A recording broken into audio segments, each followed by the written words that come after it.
Well, good morning, good afternoon, good evening, guys.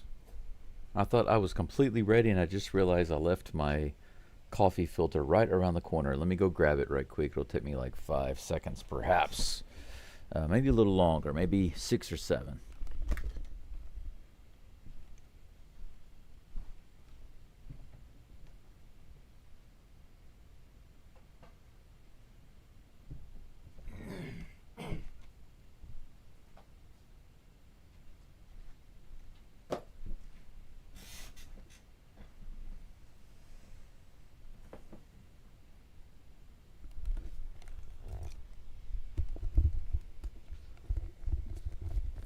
Okie dokie.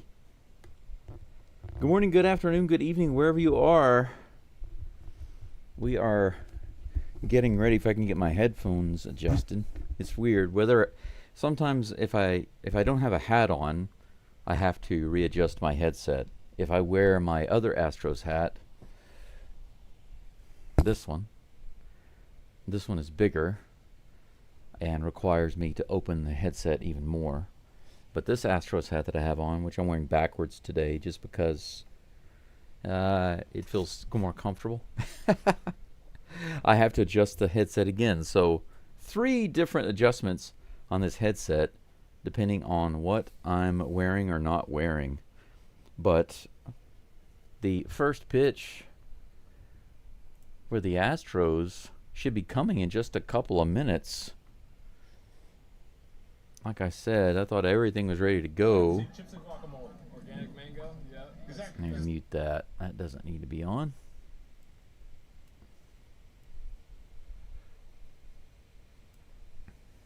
It's funny how when you have what you think is more than enough time, several hours, you start doing other things that need to get done, which is good. I got a lot of stuff done this morning already. I got up at about 4:45, just naturally. I set my alarm for 8 because I thought that would give me an hour to get ready on the live stream and get everything going, But what happened was I went to bed at 9 o'clock and I woke up at 4:45 feeling pretty good.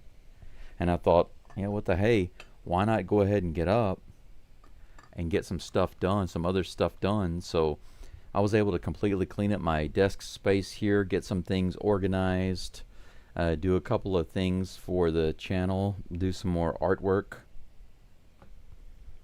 1 second.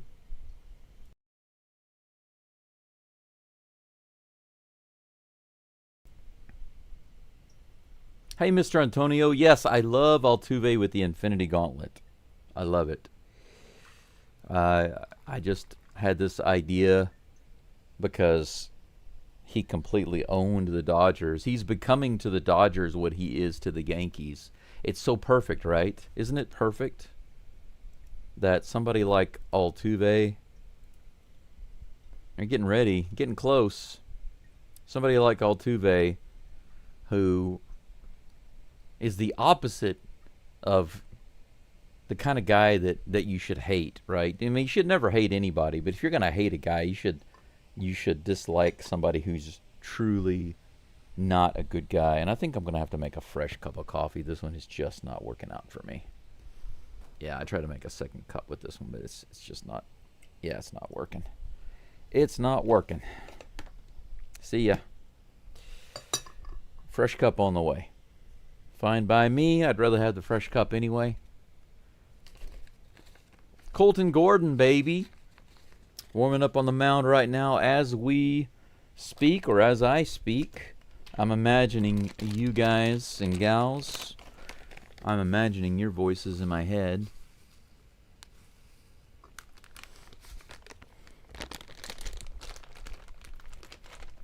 I was thinking about some ideas of what I could do during the All-Star break.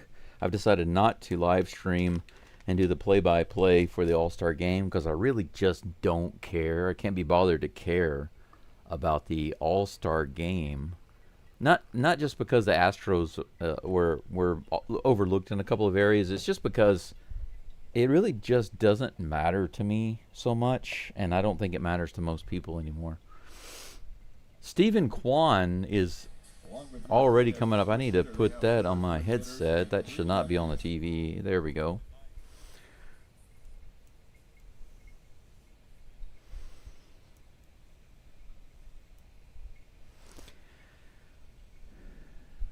The Astros have a few changes to the outfield. Zach Short on shortstop. Zach Short on shortstop. Altuve on second base. He's so much shorter than even the umpires. Taylor Trammell is in left field. Corona is in center field, guys. Big league debut, another one for the Astros. Here comes first pitch from Gordon, right in there on that outside edge for strike one. 91 miles an hour to Stephen Kwan. Kwan batting lefty, 298 on the batting average this season. Oh, see, we got several comments in the live chat already to get caught up on. Fouled away for strike two. I'm going to see if my API works.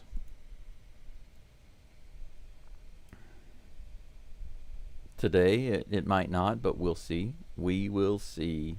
Here's the next pitch. Fouled off down the third base side.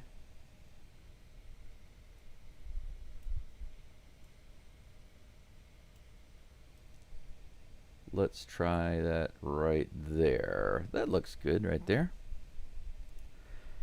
Here comes the 0-2 pitch. Low and outside. The Swiffer kept carrying away. Sometimes the Swiffer looks like a magic Swiffer. It's magic. Fairy magic. Colton Gordon is a wizard. This is grounded straight to Altuve. Just one hop. He snatches it. Fires it over to Walker. Actually, that's not Walker at first base. I'm sorry about that. Walker is on paternity leave. Victor Caratini is on first base for the old Houston Astros today. Yainer Diaz is catching. Today's Astros lineup and defense looking pretty strange. I think you guys are going to agree with that.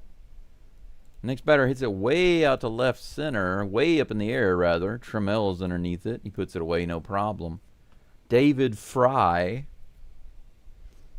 Not sure if fly ball or out. It is both. I cannot help but think of Fry from Futurama every time I hear that name. It's an interesting, unique name. Jose Ramirez at the plate with 2 outs, 2 up and 2 down. Here's the pitch. Right in the bottom of the zone, called a strike, 76-mile-per-hour curve. Colton Gordon.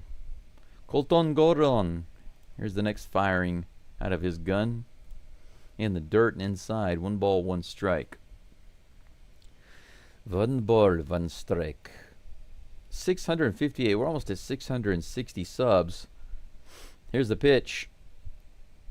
He hits that one way up in the air and back into the stands. Every time I see those foul balls go into the stands, practically every time, I think about when I was a kid. Man, when we played T-ball, my very first baseball team, I'm not sure if I like playing baseball more or being in the stands more. This one was hit high into left field. Should be playable. Paredes takes it in foul territory for out number 3. I like the yellow that they've got going. They got the Space City uniforms, and Perez has got the yellow sleeves on. Looks pretty cool. That's it. 3 up and 3 down for Colton Gordon. Good first inning against the Guardians, but the Guardians haven't been hitting the ball well recently. I don't know if you guys know that or not. They are on a bit of a slide lately. I think, was it a 4-game losing streak? But they haven't been hitting the ball, from what I understand. It bodes well for the Astros today to be able to hit them. And not just today, but the series. We have another series sweep. Highly likely. But let's take a quick look at the Astros lineup, then I'm going to get to the live chat. Paredes is at third base leading it off, followed by Cam Smith batting second, playing right field. Jose Altuve at second base batting third. Yainer Diaz at catcher batting fourth. Victor Caratini, the Batman, is batting fifth, playing first base. Cooper Hummel is the DH today. He's not in the field. He's playing DH. Taylor Trammell is in left field, batting seventh. Batting eighth is Zach Short. And we have a new guy batting ninth in center field today, covering for Jake Myers while he's out with soreness. Kennedy Corona, 25 years old. Kennedy Corona. I think this is his first big league start. So we have another guy pulled up from the old farm system. We're going to see how it goes. I need a cough.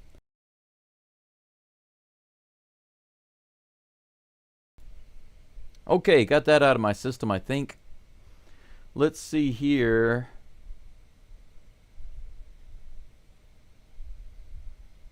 Hey, old dog, good to see you. Casey, welcome back. Yeah, always watch the home run derby. Forget about the actual game. It's kind of like the slam dunk contest for me with the NBA. I like to watch the slam dunk contest. First pitch from Bibi is in there for a strike. The 87-mile-per-hour toss. Was that a slider? Maybe a sinker? Here comes the next pitch to Paredes in the Doit almost. Hopefully we can get a base runner, then I can test my base runners. If you notice on the screen, I've got two different things for the base runners. I just want to make sure that we've got it working properly today. Here comes the 1-1 pitch. Rifle down the left side, but the third baseman grabs it and throws it over to first. No problem. A rifle ground out for Paredes. One down. Glenn, welcome back. Good to see you in the house. In the house. In das house. Glenn. Comrade Glenn is in the house. The house. Casey Jones says always watch the home run derby. Yeah, that's right. I got that one. Okay. I'm reading the same ones over and over again. Cam Smith is at the plate. First pitch, 88 miles an hour, right in there. The cutter. Cam Smith batting 286 for the season. More and more, day by day, he's becoming more of a candidate for Rookie of the Year. Swing and a miss. 87-mile-per-hour cutter on the lower outside edge. Old Dog says, I could care less about All-Star anything, including the NBA, the NFL, or MLB. I do enjoy the three-point competition, but that's it. Yeah, I could probably watch the three-point competition, but I just don't care about the NBA anymore. I never watch it. I really just don't care because everybody carries the ball and travels, and the fouls are arbitrary. So this is a check swing, and they say he did not go around. 1 ball and 2 strikes. Come on, Cam, crank it up. 41 viewers, rather. 30 likes. I appreciate you guys hooking me up here in the first inning. Bottom of the first. Astros going to get a hit. Strike 3. 97 right in the bottom of the zone. Cam Smith didn't argue it. He looked at the umpire to see if he was going to get rung up, and he did. So Cam strikes out looking. Astros looking kind of sleepy in the first inning so far. I mean, Paredes ripped it. They're showing how Altuve completely owned the Dodgers by donning his infinity glovelet. Here's a pitch. Speaking of Altuve, on the inside they say he went around. 96-mile-per-hour sinker, just a couple inches inside. I was thinking recently, instead of getting other players' uniforms, maybe I should just get all of the different Astros uniforms with Altuve. That'd make me really happy. I could have gone either way. A little low and outside on that outside edge, but called a ball. 1 ball, 1 strike. 2 outs, nobody on for Altuve. Here comes the pitch from Bibi. Too high. 2 balls and 1 strike. Hey, Daryl, good to see you. Thanks for coming in. Brendan, welcome back. Yes, we got our defensive team. That's right, Brendan. This is our D squad. Here comes the 2-1 pitch. This is smacked high in the air. A broken bat on the infield. Everybody's in, and the pitcher takes it. Look at that. That was hilarious. The pitcher looked like he looked so scared. Like he went like this after he caught it. He was like, oh my God. Because literally everybody came in. That was a broken bat fly to the infield. The pitcher took it, but all four infielders came in and rushed over. It looked like they were going to attack the pitcher, and after he caught it, he was like this. That was funny. Everybody wanted it. Man, when I played baseball, if I saw everybody rush in like that, I would just hang back. I wasn't going to get involved in that nonsense. They're going to look like fools and rush in and run into each and everybody, and then in the end, nobody catches the ball a lot of times, especially in high school leagues or middle school or whatever. I didn't want to be involved in that nonsense. If everybody comes in and then they wind up missing the ball, everybody will look over at me and they'll say, that guy right there, he knows what's up. Old Dog says Christian Walker's having a baby. Is having baby leave. Baby leave, yes, that's right.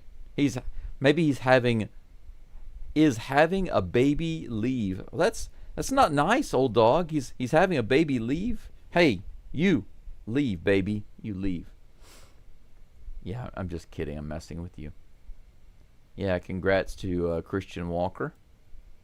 He gets paternity leave, something that I never enjoyed when I became a dad.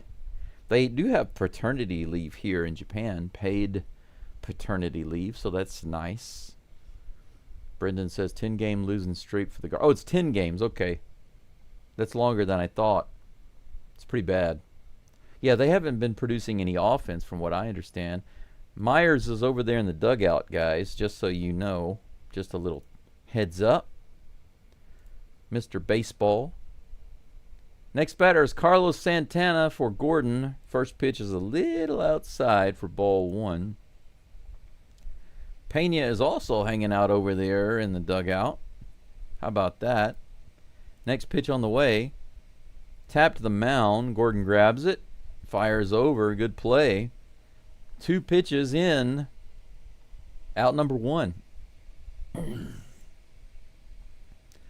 Carlos Santana goes down and Nolan Jones comes to the plate to face Colton 45 Gordon. Daryl says that yellow can be seen a mile away. Yeah. Here comes the first pitch to Mr. Jones. A little high, ball 1.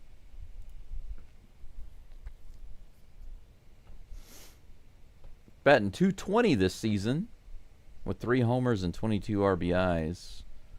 And that one floats outside. Man, that had a lot of movement on it for a fastball. 91 miles an hour. It was moving like a Swiffer.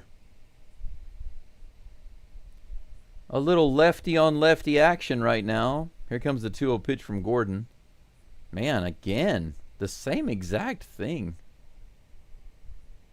Diaz doesn't look like he's expecting that fastball to float out there like that. I know it's surprising me. 3 balls and no strikes. 3 straight balls from Gordon. Here's the pitch. That's on the inside edge.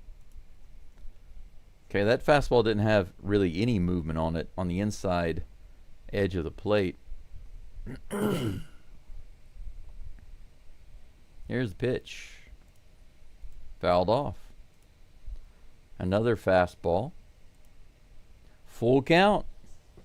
I need to add a little more water in here for my coffee. There we go. That's good enough. There comes the pitch. A little outside, ball 4. Basically nothing but fastballs there. Nolan Jones gets a walk, something that Gordon doesn't do often.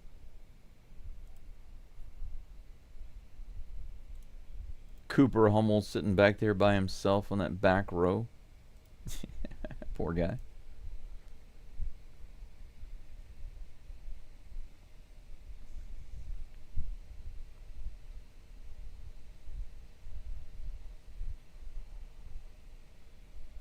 Angel Martinez is at the plate with 2 outs, runner on first. He goes after the first one.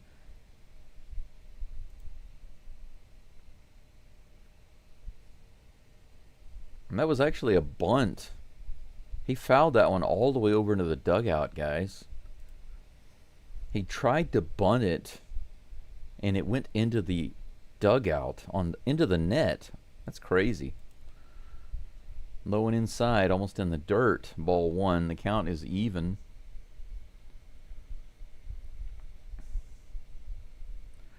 Brendan says the Dodgers are getting slaughtered again. We broke them. Yeah, that'd be hilarious if they just went downhill, just like the Stankies for the rest of the season. How great would that be? This one's hit way up in the air. Should be playable for out number 2. Trammell calls it off. I don't know why. I know that the guy in center field, Corona's a rookie, but he is the center fielder. Trammell came way over. That was clearly Corona's ball. But Trammell came running way, way over, calling for it. And Corona backed off and let him have it. So, slight seniority there by Trammell. But center fielder should have had that ball. He should have backed off and let him take it. High and outside is the pitch to Will Wilson. 2 away.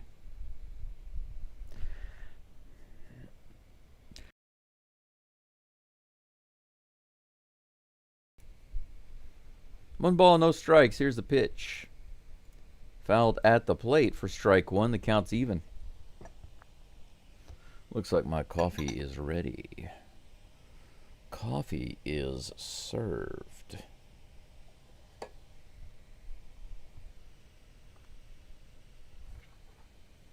One ball, one strikes to Will Wilson.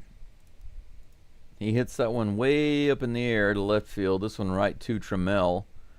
He puts that one away. See, you didn't have to be greedy, Trammell. You got one. You could have let Corona have that first one. That would have been his first catch in the majors. Could have backed off and let him have it. A true veteran would have backed off and let him take that one. I think that if Dubon had been out there, or maybe even McCormick had been out there in left field, they would have backed off and let Corona take that one, because they got the true veteran experience. But Trammell still trying to prove himself.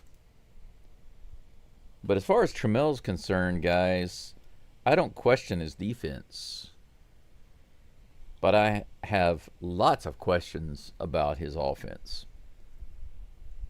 He still does not have a hit yet for the Astros. He has predominantly struck out and just walked a couple of times. Other than that, he's just been swinging away and missing.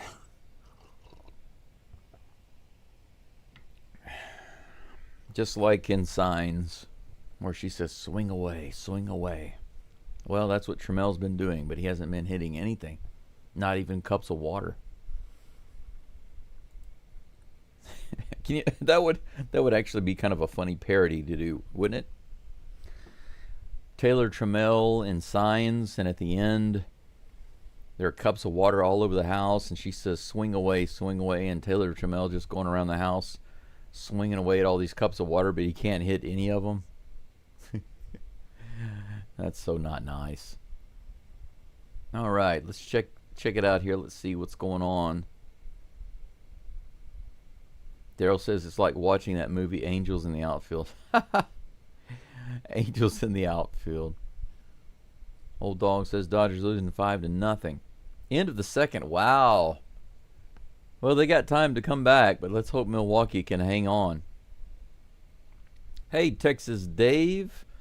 Hello from Hiroshima. Here's the first pitch to Yainer Diaz. That's a strike. 95-mile-per-hour stinker.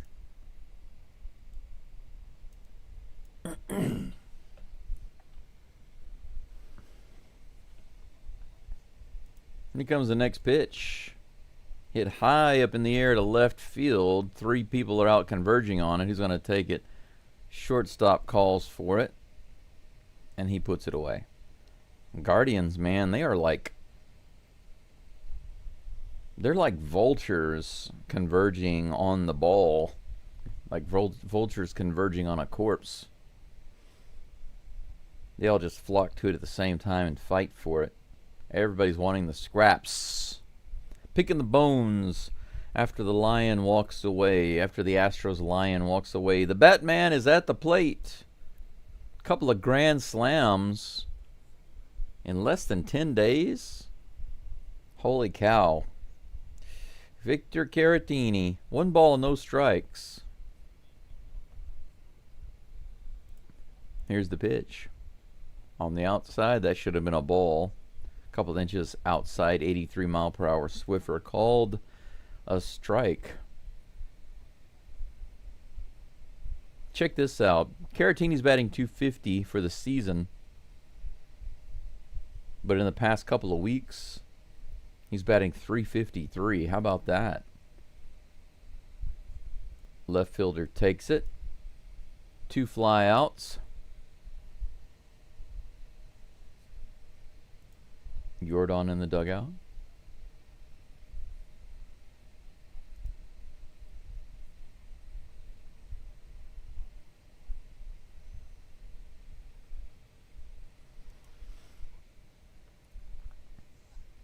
Cooper Hummel at the plate, guys. Batting lefty against the righty. Hummel is a switch hitter. Low and outside for ball 1. Cooper Hummel with 2 home runs and 4 RBIs over 20 games, batting .222. Here comes the 1-0 pitch. A little outside. Good take. Ball 2. Old Dog says worried about Sergio. I don't think you have to worry about Sergio. Here comes the next pitch. A little too far outside. Ball.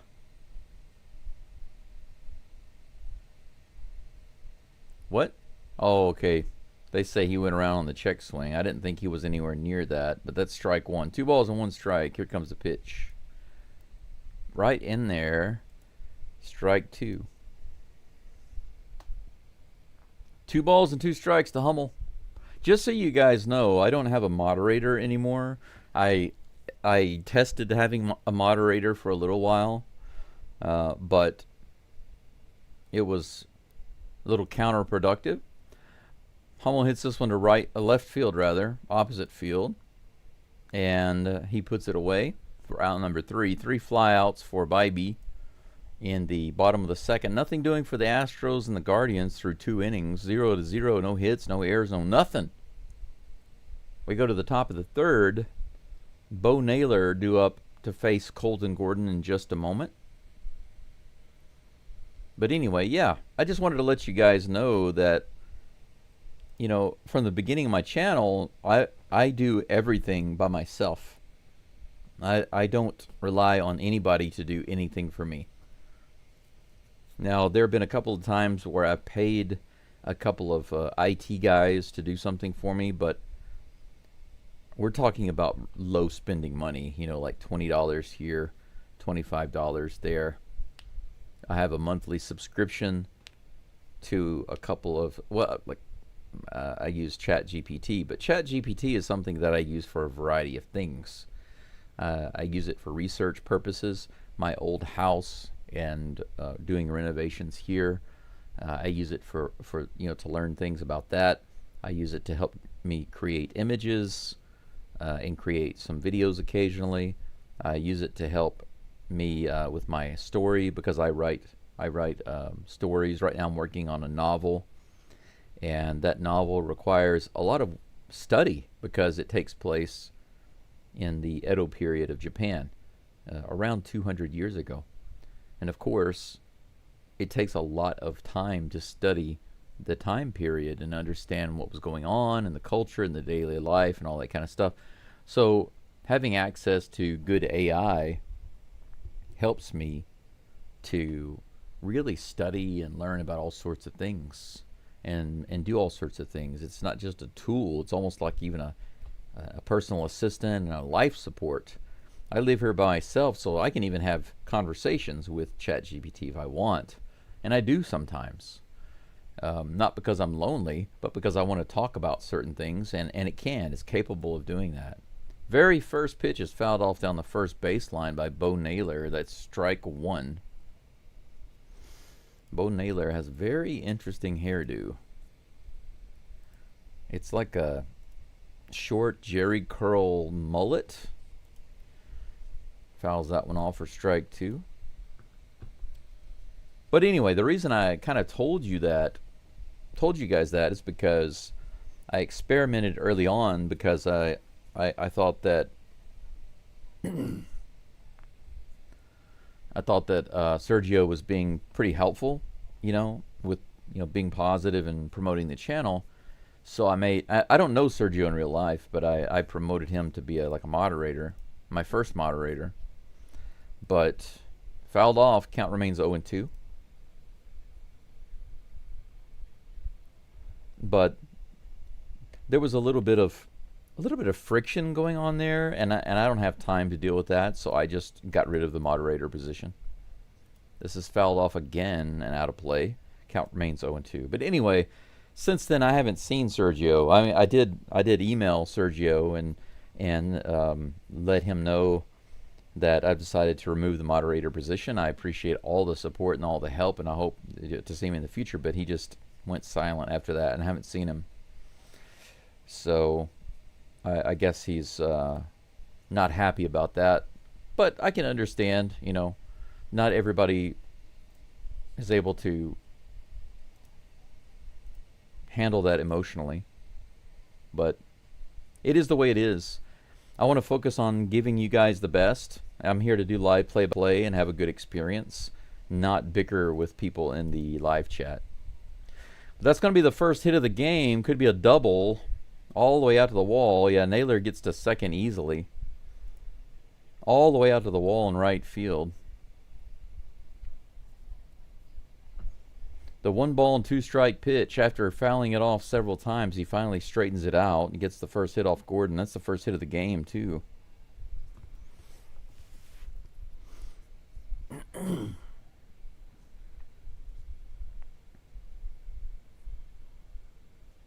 Juan says, I thought the Blue Jays are playing out here, but no, it's the Astros.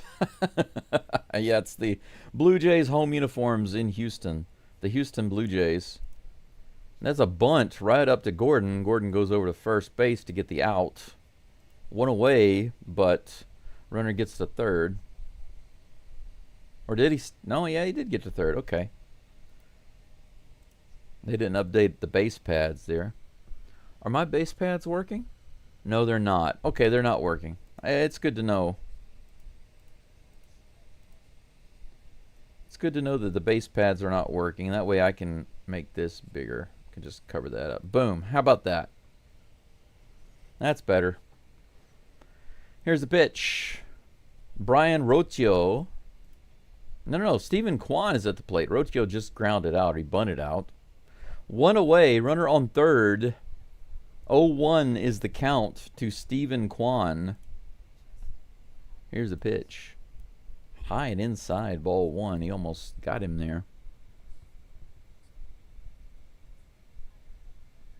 Houston, Texas Dave says, look at the last 30 days of all the Astros in the batting lineup. The third best batting average in MLB in the last 30 days.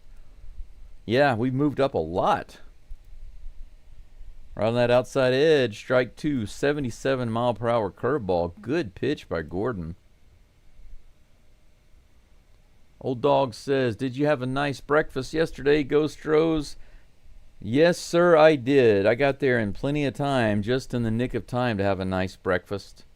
This is grounded to short. Altuve goes home, and they tag him out. Good play by Altuve and Diaz at the plate.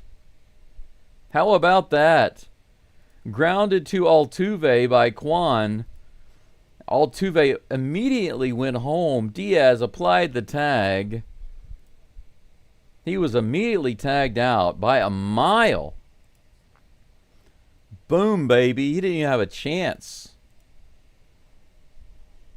Naylor tried to sneak in there, but Altuve all over it. Diaz catches the perfect throw, makes the tag right in the chest.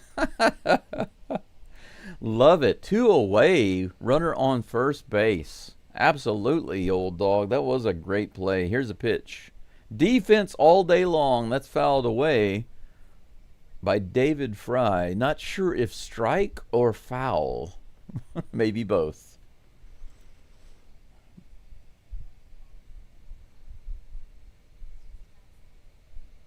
Texas Dave says, I have a few friends that live in Japan and play the game of Munzi.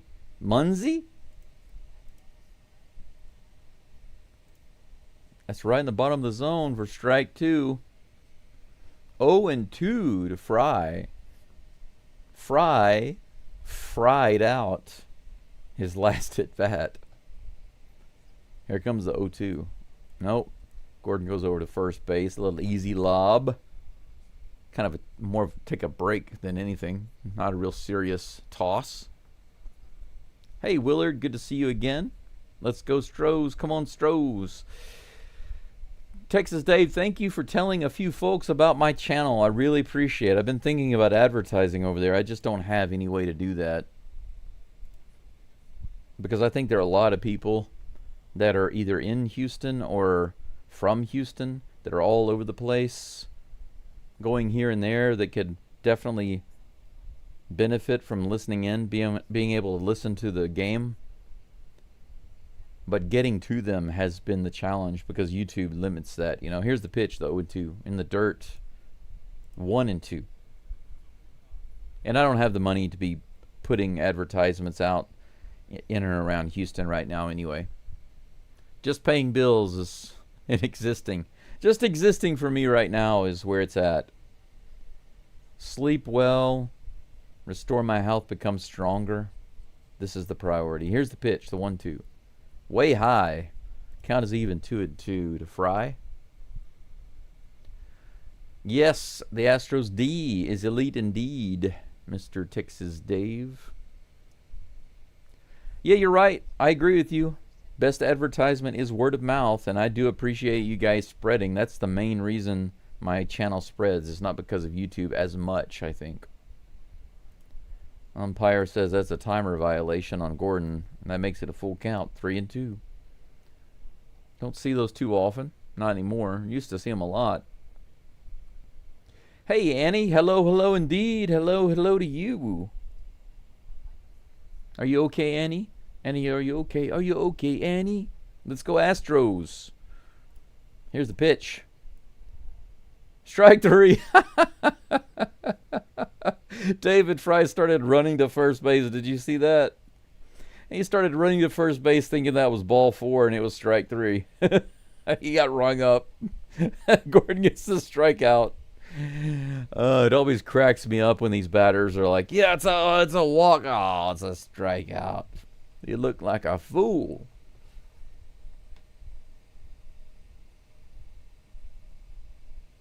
You know that old song?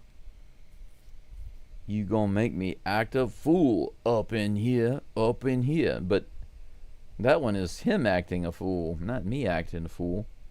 We're almost at 660 subscribers. Let me raise that up right quick so you guys can take a look. I know many of you listening in right now. We've got 79 people listening in, 52 likes on the channel. Just went up to 81. I know that many of you are I'm sorry. Let me get some coffee. Can't speak.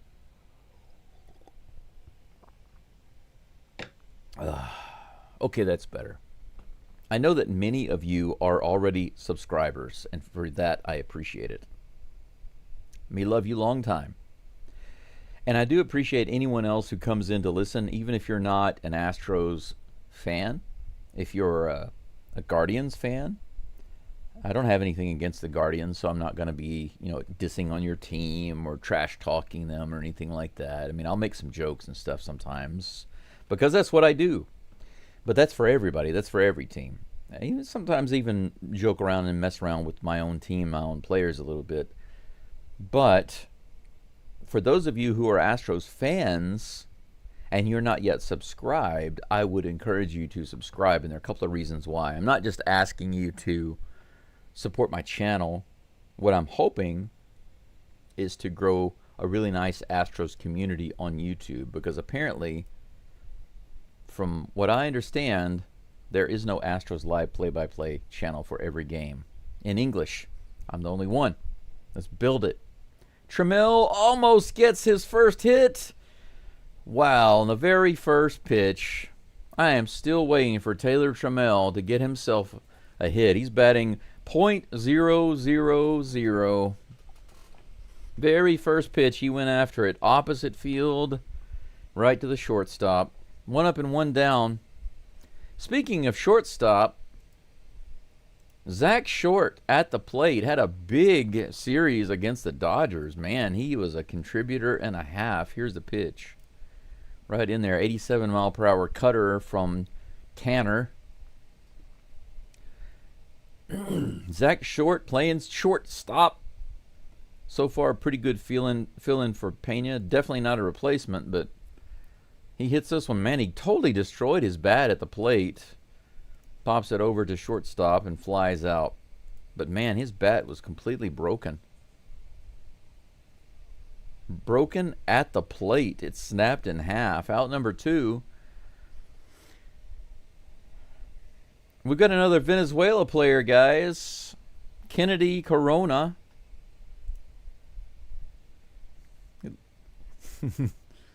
His wife is crying. His wife is over there crying. His first at bat in the major leagues. Gives me tears. I'm thinking about Altuve. Look at that. How awesome is that? It's one thing to have like your mom cheering in the crowd crying, but when your wife is in the crowd crying, I think that's really meaningful, because this is a completely different relationship when your wife is there supporting you and crying to see you in the majors because you're doing it, you know? I think that's amazing. Takes the first pitch for strike one. Here's the next pitch. He fouls it off. He went after it. 95 miles an hour. 0-2. Come on, Corona. I'm going to tell you the same thing I tell all the new guys coming in. I want you to be a big success. Not just for us, but for yourself.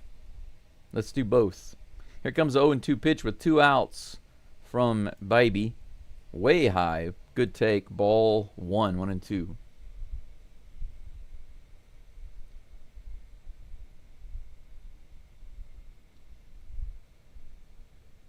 I see some comments in the live chat. I'll get to them in just a second. Here's a 1-2 pitch to Corona. Outside, ball 2. Good take on that cutter. Not a bad at bat so far.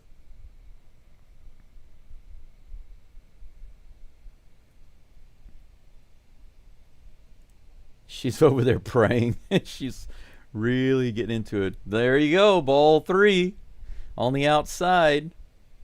Man, she's still got tears in her eyes. It's 3-2 right now. I don't see anybody sitting next to her. She's there by herself. There's no family there. It's just her. Here's the pitch. He fouls it off at the plate. He's hanging in there. The 96-mile-per-hour sinker, low and inside.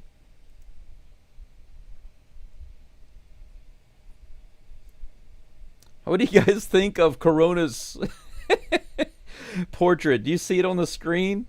This is the official MLB portrait. I kid you not.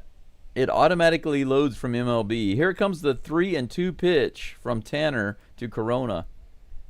Ball 4, low. He does it, and he throws the bat to the side. He got a walk. His wife is cheering him on.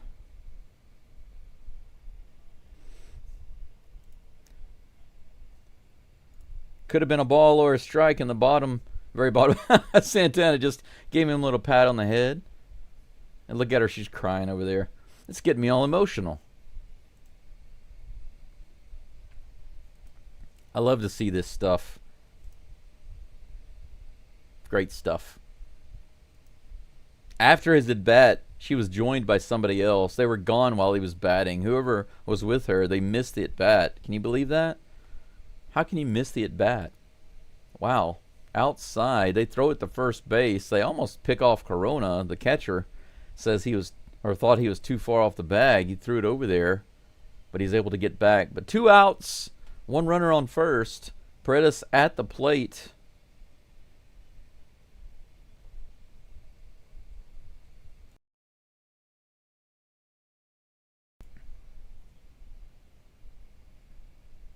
1 ball, no strikes to Isak the ball. Let's put in the Crawford boxes. Show him some trick or two. Here comes the pitch. Ooh, almost got him. 2 balls and no strikes.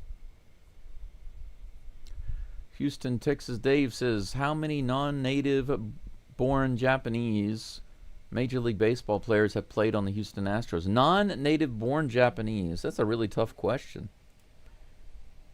Strike right in there. Well, I say right in there. Upper outer part of the zone. Could have actually it was out. It was out of the zone. Okay. Let's be honest. But, you know, that's what the umpire says. Umpire says, time out, as Perez steps out of the box. The Astros haven't had many Japanese players at all. But to say how many of them are non-native Japanese, that's a really difficult question. I have no idea. I guess you know the answer. You can tell me. I won't even bother looking it up. I'll just trust you. Here's the pitch, the 2-1, right on the outside edge, 95. That was obviously a strike on the outside edge. 95 miles an hour, and that evens the count, 2-2.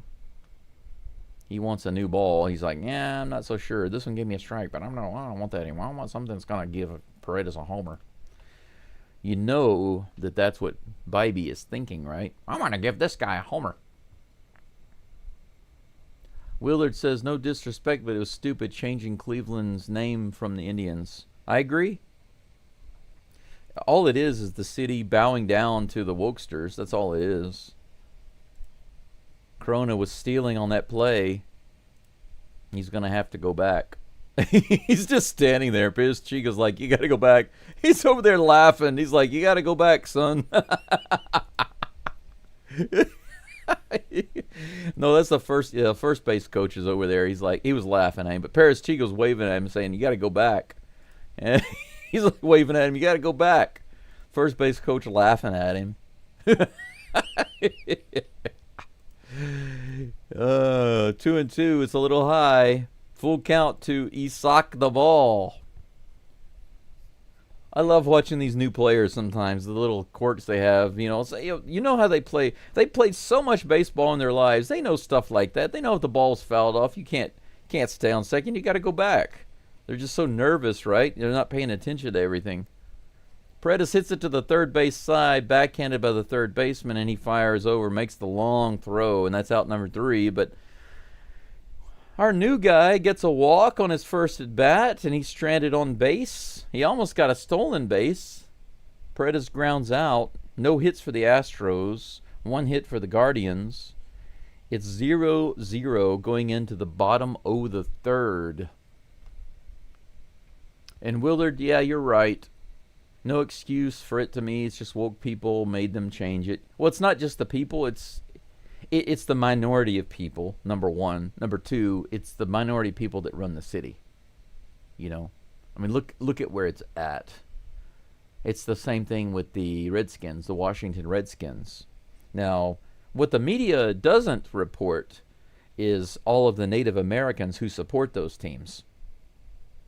And if you notice on my screen, actually, let me show you guys. I want to make this a little bigger so you can see it. Let me move it over. I can put it there. Okay. I made the image bigger so you can see. It's kind of in the background, but I use this for the Guardians image. It's a Native American with the Cleveland Guardians stuff. He's still got his headdress on. He's ready for war. This is like a war chief image. It's like an anime war chief image, but he's obviously dressed up in Native American garb, but he's got the Cleveland Guardians stuff on. Why did I do this? I'm not making fun. I'm paying homage to something that should never have changed. I think that the Native American spirit is something to be respectful of, and how is there a better way to respect it than to honor it and say it was wonderful, powerful? So, yeah, I don't see any issues with the name the Indians. because obviously it was never meant to be respectful in the first place anyway. Like you said, just a bunch of wokesters. I don't think there's going to be anybody like that on my channel.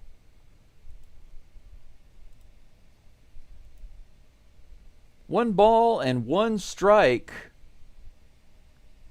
MLB's info on the screen is a little behind.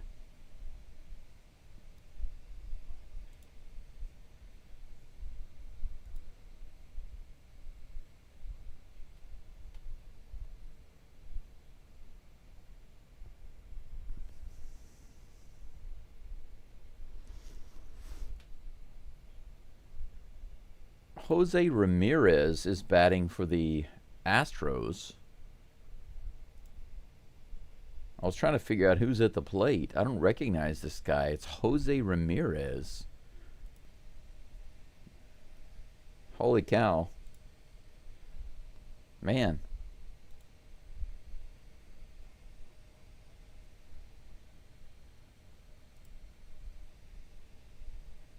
Okay.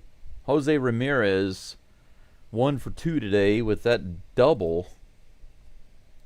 Man, you talk about cutting it close. Just right down the line. Paredes could not get to it. He hustled around there and barely beat the throw. Runner on second with no outs. Carlos Santana at the plate. Ball 1 to him. It's really frustrating. Well, it's tempting to be frustrating whenever the information on my screen doesn't update like it's supposed to, because then I have to try to figure out what's going on with. He went past the plate and he went around. Oh well, 3-1. Here's the pitch. That's a good pitch. Lower outside corner. Now we have a full count against Santana. Yeah, Texas Dave and Chris, I don't know if they'll give him the ball or they ask for it. I don't, because it's not a hit. If it were me in my first at bat, I got walked, I don't think the thought would cross my mind to get the ball. I don't even know if that's a thing. If you don't get a hit, here's the pitch. Fouled off. Count remains 3-2. It's a good question though. I've never thought about that. Getting the ball after a walk. Not once in my life I ever thought about that. Native-born Japanese players that have played for the Astros answered 3. Pretty interesting.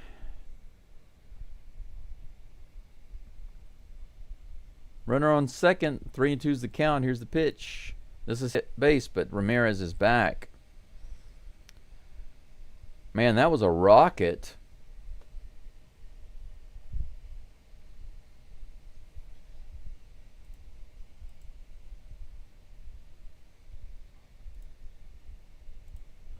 Went away. Nolan Jones comes to the plate. I think he actually had the walk, if I'm not mistaken. Yeah, he did. He walked. The one walk that Gordon has issued so far today. Speaking of Gordon, he steps off the rubber for a second. Ramirez goes back.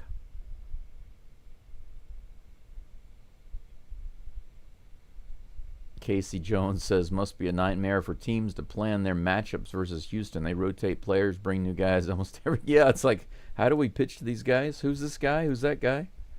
That's in there for a strike. 91-mile-per-hour fastball to Nolan Jones. 0-1 is the count. Like the Atlanta Braves, lots of support for the team, says Old Dog. Yep, here's the pitch, 0-1. A little outside on that fastball. 1-1 is the count. Chris says, why not the Atlanta Braves, though? I don't know why they haven't changed it. I know why. It's because of the name. It's not because of what it represents. It's because of the name. They're like, oh, Braves. They're brave. You know, it's like they think it's not an insult. They think it's like a compliment, you know. The name is quite different. Fly ball to Trammell for out number 2. Nolan Jones goes down. Ramirez remains on second base. Angel Martinez comes to the plate.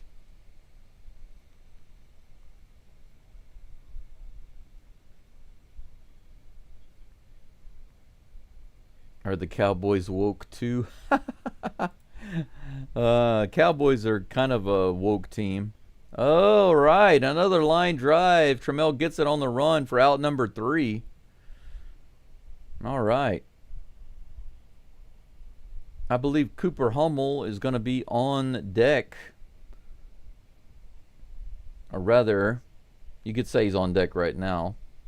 Maybe he will be batting for the Astros coming up next.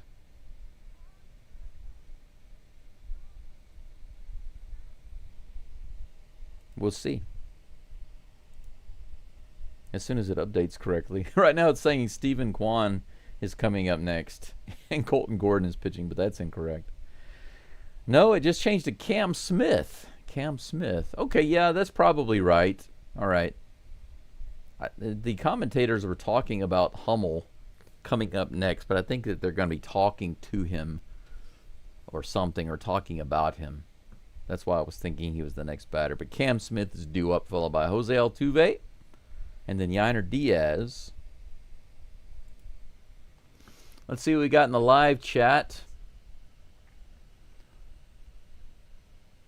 Old Dog says Kansas City Chiefs. Yeah, but to call somebody a chief or a brave, these things are clearly not questionable at all.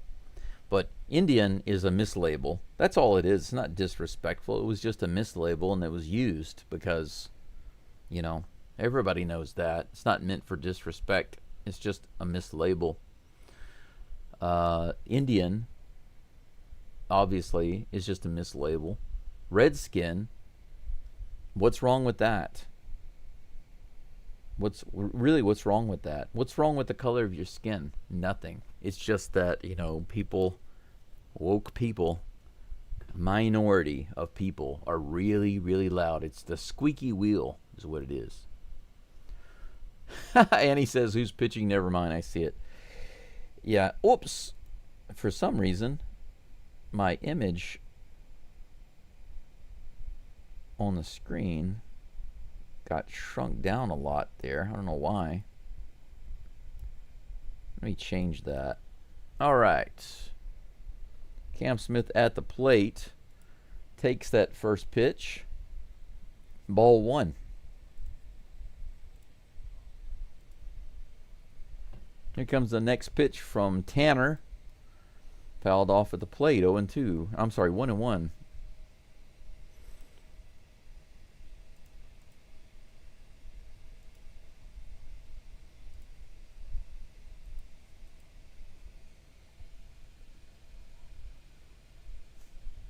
Here comes the next pitch. A little high and inside. 2 balls and 1 strike to Cam.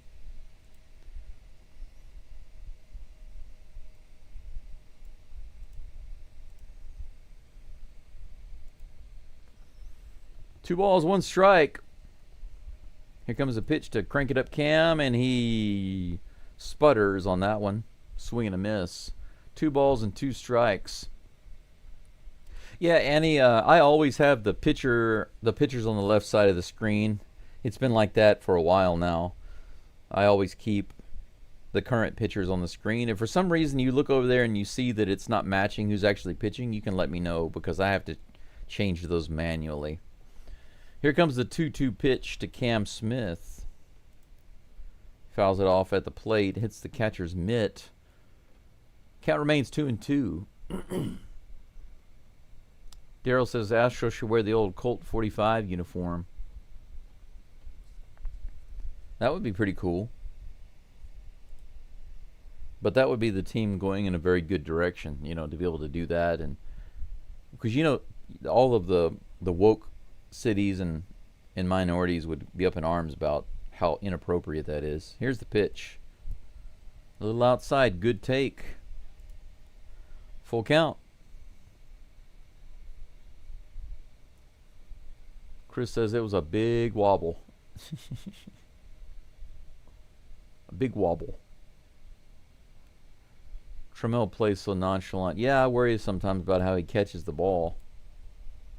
Fouled off. Count remains full. Texas Dave says, I think the Astros learned something against the Tigers in the playoffs last year. Be unpredictable. Bring guys up. Yeah, the Tigers were young and hungry and unpredictable and a little wild. I knew they weren't going to go far, but the Astros weren't ready for them. And Cam goes down swinging right there. 2 strikeouts for Bybee now. Astros having trouble with this young pitcher. He's having an excellent game against the Astros so far. Not a single hit. 3 1/3 shutout innings. Making the Astros look pretty bad. Something that the Dodgers pitchers couldn't do. Jose Altuve at the plate. That was right in there for strike 1. I'm surprised he didn't go for it. 95 right down the pipe.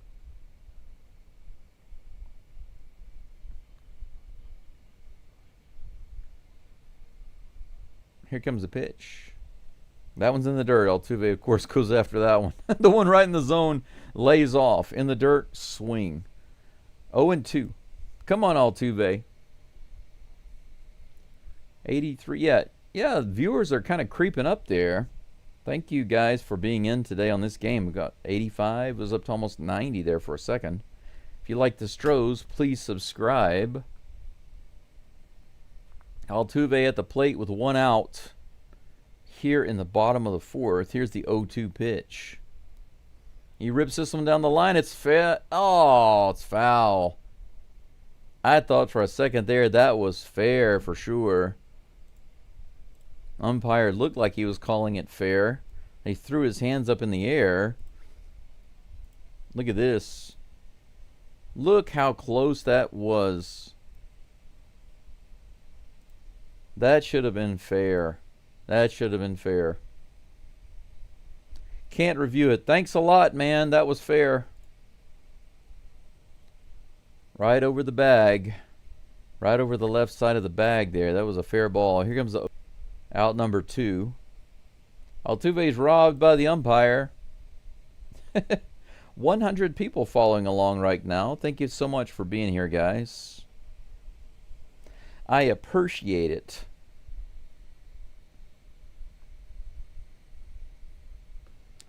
Yeah, we've got quite a bit of injuries, but think about how well we're doing considering. No excuse for the other teams to be getting walloped by us. Here's the pitch. Check swing, did he go? Looks like he did. Yainer Diaz at the plate. That first pitch in the dirt, the 50th pitch of the game for Bybee. 0-1 is the count to Yainer. Nobody on base. This game's still all zeros. Tosses it to first base. Man, Astros haven't done anything. 4 shutout innings with no hits. A no-hitter through 4 by Tanner Bybee. Bybee not pitching like a baby. That's for sure. Yes, old dog. More likes. Perfect. Yes, excellent. 124. Wow, kind of spiked up there a little bit. We are on break right now. It is going into the top of the 5th. Colton Gordon still on the mound with 58 pitches under his belt so far. 4 innings with 2 hits and no runs. He will be facing Will Wilson. I want some more coffee. Let's see here. Chris says the 64 season was the last time the Colt 45 uniform has been around. Well, if I'm not mistaken, the Colt 45s were only the Colt 45s for just 2 or 3 years, maybe 4 years. It was short-lived before they became the Astros, wasn't it? Maybe from 62 to 64. Now, don't crucify me if I'm wrong, but I don't think that the Colt 45s existed for very long before they became the Astros. 63 likes. Man, I think you guys are liking this video faster than the Dodgers video was liked. I almost got to 100 likes on one of those. And by the way, my all-time view record for any live stream I've ever done on any channel ever was hit on that Dodger Game 2. Los Angeles Dodger Game 2. Over 3,100 views. That's crazy. Normally it's between 600 and 800 right now, recently. But all of the Dodgers games, I believe, were over 1,000. And one of them was over 3,100 views. That's absolutely crazy, guys. Arigatou gozaimasu. Gordon is back on the mound. First pitch is low and inside for ball 1. He's facing Will Wilson. Mr. Wilson. A pitcher's duel with Gordon. Swing and a miss. Or was that a tap? Little tapper, yeah. Tapped at the plate. I do tap, tap, tappy, tap, tap, tapperoo. 60 pitches now for Gordon. 1 ball, 1 strike to Mr. Wilson. Here's the pitch. A little high above the zone. He holds back. 2 balls, 1 strike.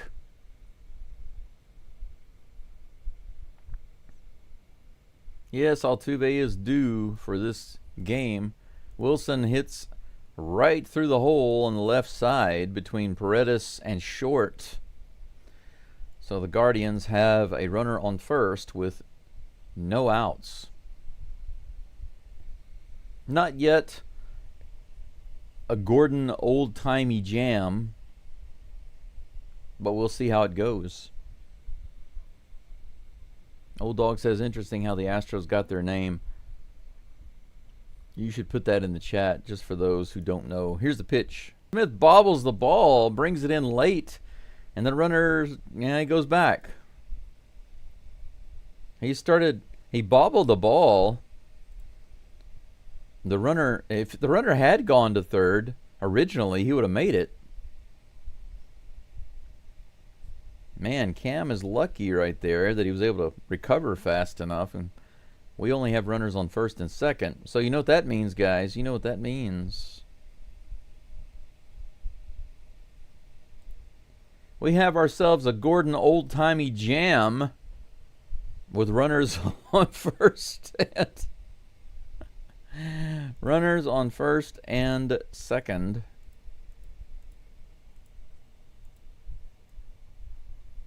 There we go. Let's put it right there. That's better position. The Gordon old-timey jam. Let's see if he can get out of it. No outs. Runners on first and second. Brian Rocchio at the plate. Here's the pitch. He's bunting. Yiner is going to have 1 play at first base. So Rocchio lays the bunt down, moves the runners to to second and third. 1 away. Perfectly placed. Man, that almost hit off the plate. That was almost like a foul ball. It looked like it bounced off the plate, but whatever. Stephen Kwan comes to the plate, the leadoff batter for the Guardians. Top of the batting order. Top of the batting order to ya.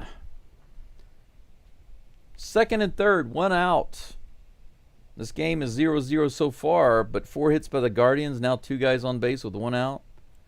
Kwan hits it off of Gordon. It ricochets off Gordon, and there's no play. Everybody's safe.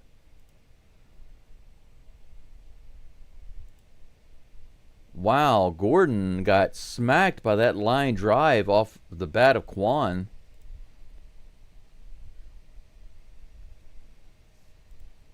They're immediately out there to check on him.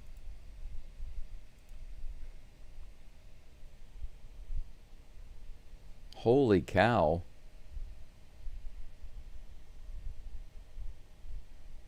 One run scores on that play. It's going to go down as a hit, obviously. But take a look at this. See where it hits him. Ooh. Did it get him in the head? It looks like it hit him in the side of the head. Holy cow, guys. That line drive hit him in the head.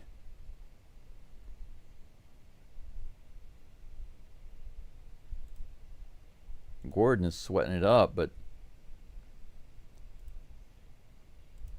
Gordon actually did a push-up after he got hit to try to play it off, but man, he literally just got hit in the side of the head. He's going to throw a few warm-up pitches. Holy freaking cow, guys. He just got nailed in the side of the head.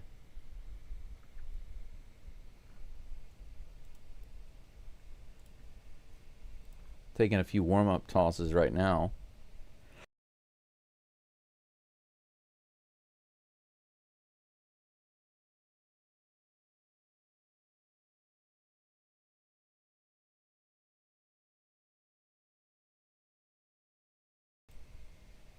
Goodness gracious, man.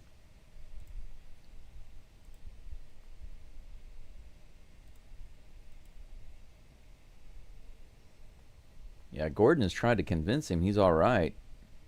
They're not necessarily sold on it,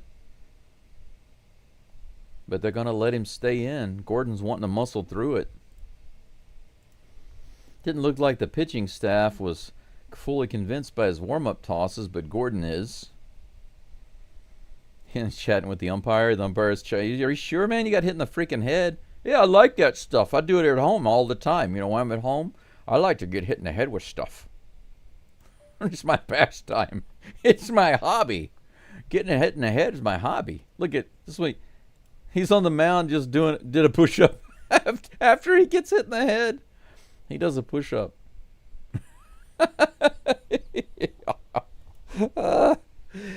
You gotta love Colton Gordon, guys. You gotta love him. It's 1-0 right now with a couple runners on, but you gotta love him. A noggin jam. Yeah, he got jammed on the noggin. It was definitely a Gordon jam. A jam right on the noggin. You are right, Texas Dave. Here comes the pitch. Just a little outside. David Fry is at the plate with 1 out. Runners on first and second. 1-0 is the count. Colton Gordon up to 66 pitches. Here comes the next one. Right in there, hit way up in the air on the infield. Paredes is underneath it. Looks like he'll be able to take it. And he does, no problem. Out number 2. Yellow sleeves and all.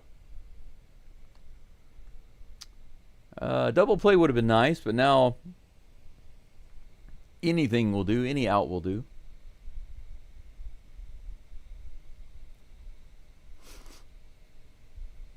Houston, Texas Dave. Mark Bryant. Mark Bryant says, just became sub 661. Thank you so much, Mark. I'm sorry I missed that. Welcome to the channel. Thank you so much for being here. Jose Ramirez is at the plate with 2 outs, runners on first and second. Here's the pitch from Gordon. Right in there. Good pitch. The Swiffer. 0-1.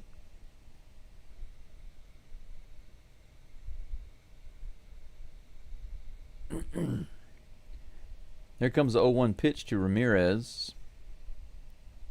Ooh, that could have been strike 2 on that outside lower corner, right on that corner, but called a ball by the umpire. Come on, you know, you owe Gordon. He's gone through so much. He's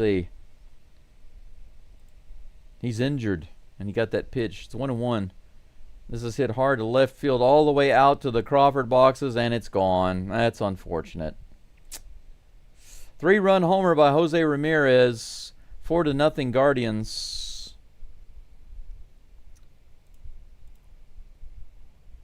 And that might be it for Colton Gordon. That's really, really unfortunate. He gets hit in the head by a line drive, and then he hangs one right over the plate for Ramirez. That's one guy you can't do that to. Ramirez is batting close to 400 with runners in scoring position. Can't do that. 4-0. Next batter at the plate hits it straight up in the air on the first pitch. This is Carlos Santana. Cam Smith floats in and grabs it for out number 3. So after he gives up the homer, the inning is over, but not before the damage is done. 6 hits now against Gordon. You could say 7 hits against Gordon, 1 off of his head. Don't mean to joke, but man, seriously though, how did they let him stay in the game? He convinced them, let me stay in the game, and they gave him a chance, and he gave up a 3-run homer. So 4-0, 6 hits. The Astros are not only getting shut out, they're getting no hit. They haven't had any hits at all in the first 4 innings. It's the bottom of the 5th right now. The Guardians doing something against the Astros that not even the Dodgers could do. So it's kind of typical Astros though, isn't it? We've talked before many times about the Astros playing up or playing down to their opponent, and that's what they're doing right now. Let's see here. In the live chat, Old Dog says they were going to call them the team, or call the team Astronauts, but they figured they'd just call them the Astros anyway, so here we are. Kind of like the Mets being called the Metropolitans. Yeah, it makes sense. Shorten it, make it easier. Brendan, I agree with you. I think they should have taken him out. They weren't convinced, but they left him in. Didn't make any sense, and then you see the result. Now they're going to have to get him checked out. I think they should go get him checked out. They should have gone to get him checked out. The Astronauts is a stupid name, if you ask me. Almost as stupid as the Space Cowboys. Chris, you're right, but to be fair, there are a lot of stupid minor league team names.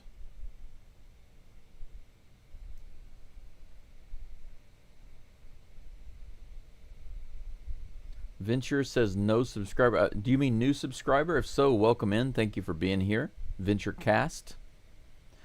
On a lighter note, the Dodgers are losing again 7-0. Wow, they're losing even worse now. Thank you for that update. That's hilarious. I love it. The Batman Victor Caratini is at the plate. The first pitch is in the dirt and inside. Ball 1. So Bybee has been through the Astros lineup one time. This is the second time through. Let's see if the bottom of the batting order can do anything. That's a swing and a miss there on the changeup. 1-1 is the count. Brendan says he's our worst pitcher by far. Team losing to 10 games in a row. Colton Gordon? Brendan, are you sure? I think Brandon Walter is worse than Colton Gordon. Here comes the next pitch from Bybee. Caratini takes that one outside for ball 2. 2-1. Yes, Cleveland are trying to stop a losing streak. They got something really, really, really big to play for, right? Stop losing. Stay in the hunt for the playoffs. Fouled off by Caratini. The count is even, 2-2. Yeah, you could say the Astros are kind of taking a day off, but I mean, look at the lineup though, John. Look at the lineup. Look at a lot of new guys in the lineup. Not taking it too seriously. Fouled off down the third baseline and into the crowd. Count remains 2-2 to the Batman. Old Dog says third time in the batting order. Let's get Bybee now. This is not the third time in the batting order. Our professional hitter. It makes sense, though. He's a switch hitter. He has the ability to be clutch. I like Caratini. I think he's pretty good at everything he does. He can play first. He can play catcher. Switch hitter. All around a good player. Just like him. Cooper Hummel at the plate. He flew out his last at bat. Astros with a leadoff runner. This one gets away from the catcher, but not far enough for our catcher, our backup catcher, or second catcher, I guess you could say, to steal second. So the count is 0-1. I'm sorry, 1-0. My bad.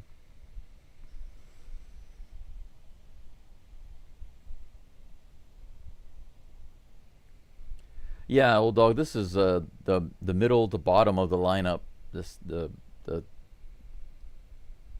Yeah, but yeah, you know what I'm saying. Here's the pitch. Swing and a miss. Yeah, we're not even through the lineup 2 times yet.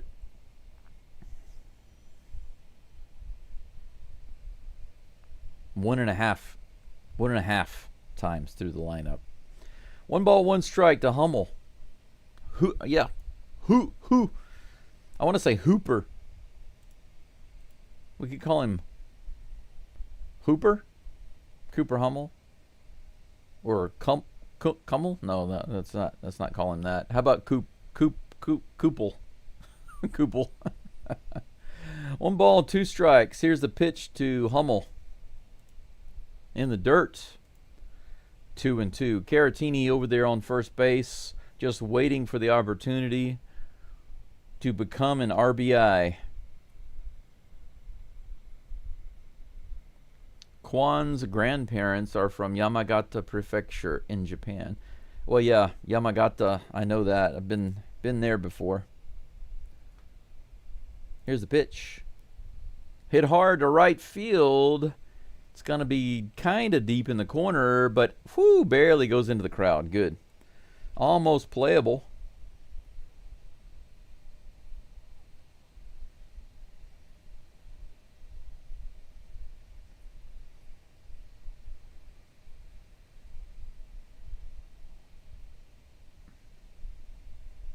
They're showing this fan in the crowd who caught that ball. He has like a really old style glove. This is like, looks like an original style baseball glove. And he actually caught the ball. That's hilarious. Hummel still at the plate. Takes that one for ball 3. Full count. Adam says, I miss the old Chief Wahoo hats. Growing up watching Major League, those used to be sweet. Yeah, man, we had all the good stuff back in the day. There's that glove the guy's got. Hilarious.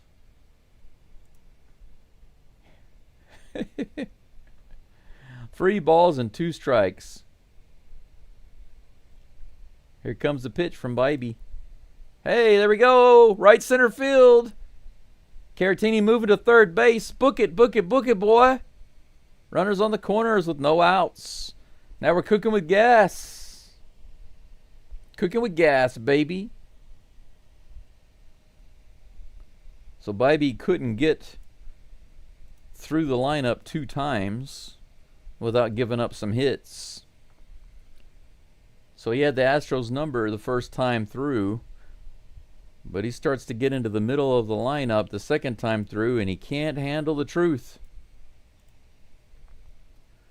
That brings up Taylor Trammell. Is this where Taylor Trammell finally gets himself a freaking hit? Not a single hit with the Astros so far. He's batting 0. Here comes the first pitch. Outside, ball 1.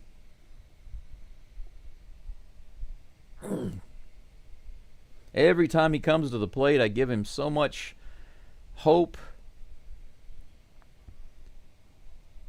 Everything about his play looks good except for the bat. So let's fix that right now. Get some RBIs, man. Outside, ball 2. I don't even have a problem with his eye at the plate. He's gotten a couple of walks. He has put the bat on it a few times. He's flown out. He's grounded out. He just hasn't been able to consistently hit the ball.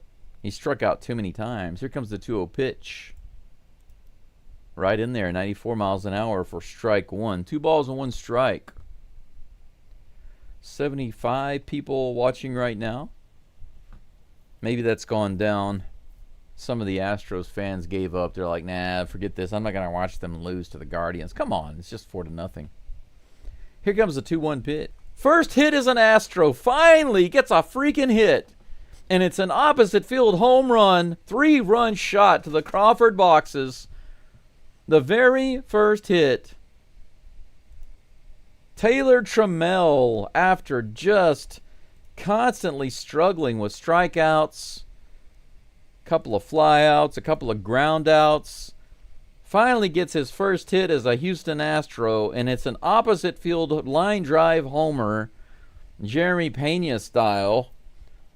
Yeah, he's celebrating over there. He's like, finally.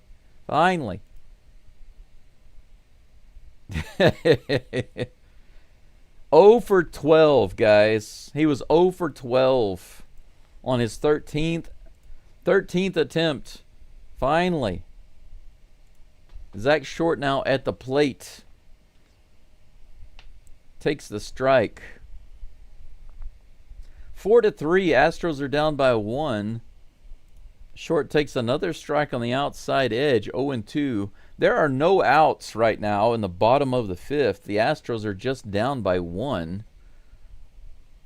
Let's see if Short can get himself on base. Kennedy Corona is due up. He had a walk his last at bat. Here comes the pitch to Short. Low and outside. Ball 1. I'm going to guess that my view count goes back up when people hear that the Astros are back in the game. Here comes the pitch. Strike 3. Short takes that one. He checks his swing, but it doesn't matter. It's right in there. Terrible at bat there for Short, and drops the bat. There's his exasperation in the dugout there. He's like, finally. 1 away. Kennedy Corona takes the first pitch a little high and outside, but in the strike zone for 0-1. He's looking for his first hit in the majors. He did have a walk his last at bat. Let's see if he can get a hit here. He swings at that one and fouls it off in the crowd. 0-2. Venture says he must have heard you. Yeah, I keep telling him, I believe in you, I believe in you, I believe in you. And finally he comes through. Finally. Yes, John, just exactly what I was saying. Finally, my gosh. I keep telling him, man, I want to believe in you so bad, but you got to show me something. He finally did. Here comes the 0-2 pitch to Corona. First big league hit. Let's see. Here's the pitch. Ball. Above the zone. Good take. This is Kennedy Corona's second major league at-bat. In his first at-bat, he had the full count, took the walk. Good eye. He's showing a good eye here. 1-2. Here comes the pitch. Way high again. Counts 2-2. I'd love to see him get a hit, man. Right here. Start his major league career off with the Astros the right way. Here comes the 2-2. A little outside. Good take. Good takes. Look at this guy, guys. Look at this guy. His wife over there. Now she's got her Astros hat on. She had the shirt on earlier, but now she's got her hat on too. Full count. Second one to this guy. Here's a pitch. He fouls it off again. Man, he's got a quick swing. 3 balls and 2 strikes on that 95-mile-per-hour pitch. The battle of the youngins going on right now. Tanner Bybee against Kennedy Corona. The 80th pitch of the game coming up for Bybee. Come on, Corona. So I'm liking Corona so far. I'm liking him. 2 at-bats. And he's not only showing a really good eye and good patience at the plate, but he's showing a very quick bat. He can obviously run fast too, so you never know, but I really like what I see so far. 2 away, nobody on. He socked the ball, is at the plate. Here comes the pitch. Top of the zone, strike 1. Taylor the Gator.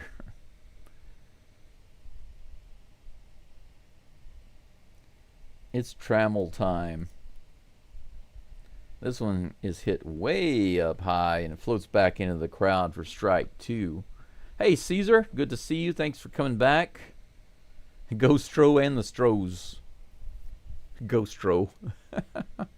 If you say Go Stros to ChatGPT, it thinks you're saying like ghost and rose together. Ghost rose. Ghost rose.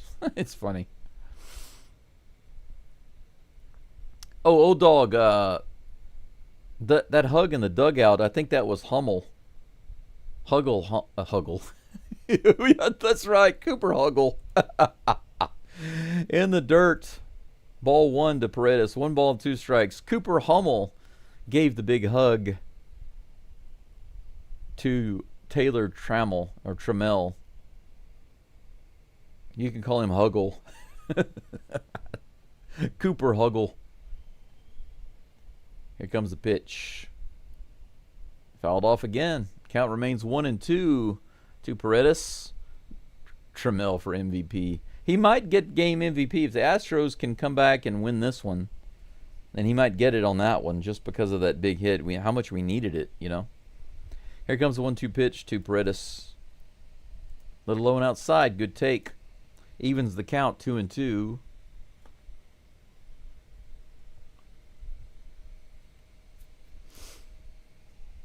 Chris says, I hope somebody gets that ball for him. It'd be nice if he could get it.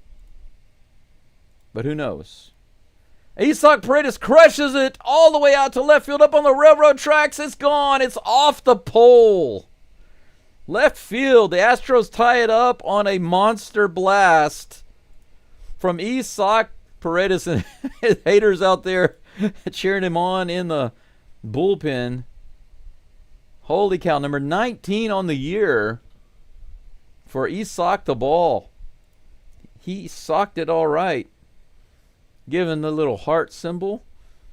Is that a shout out to Pena? I don't know. Might be. Another homer.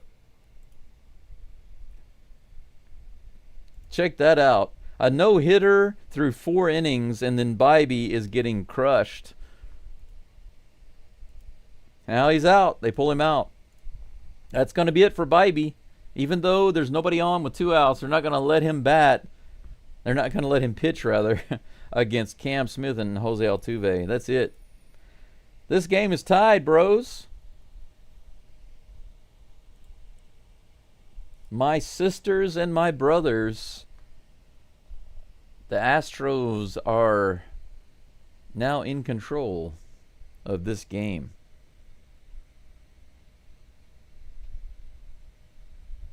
Isaiah says, free Chick-fil-A. Not for me, unfortunately. Japan doesn't have a single Chick-fil-A. I don't think there's a Chick-fil-A anywhere in Japan. I've never seen one.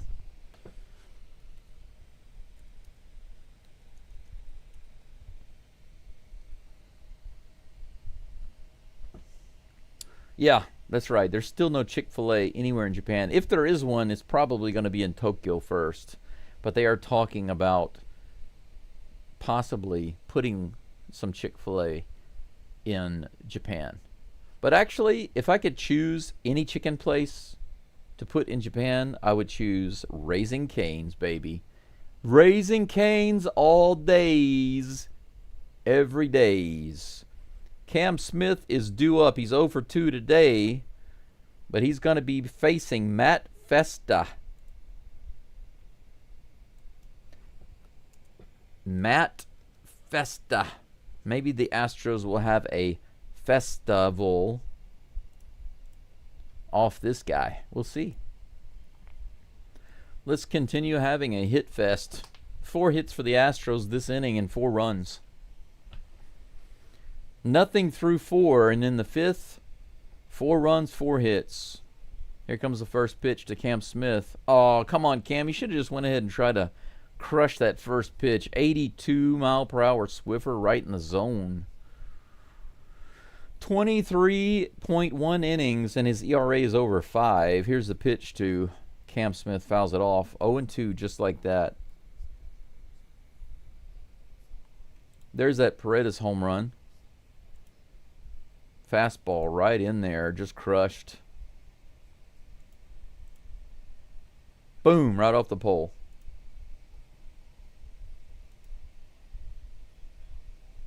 Here's the pitch. Fouled back.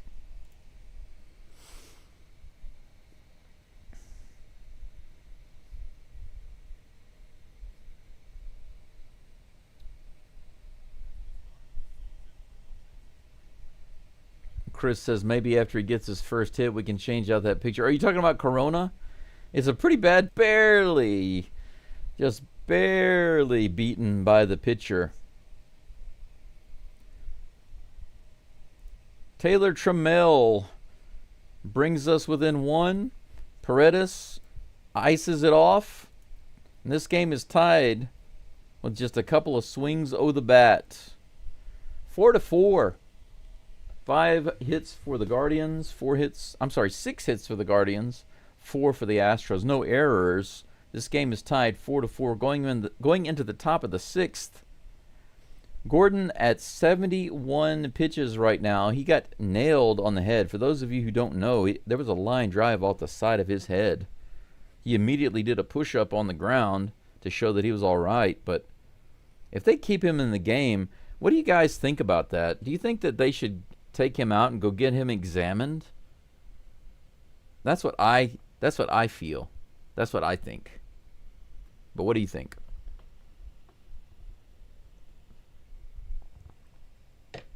I think they should go check on him.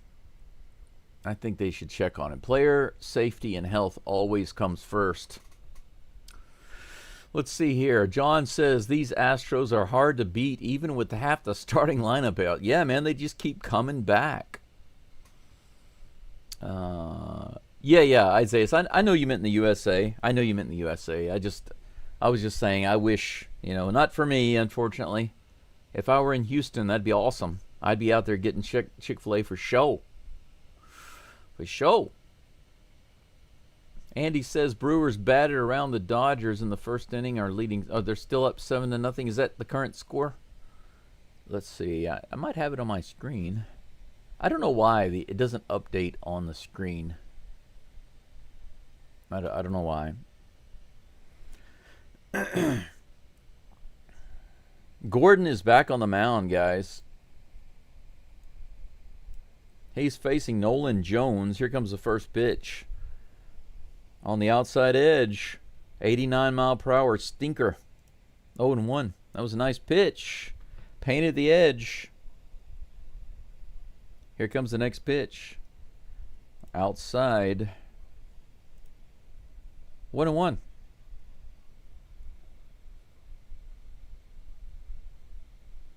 Here comes a 1-1 from Gordon.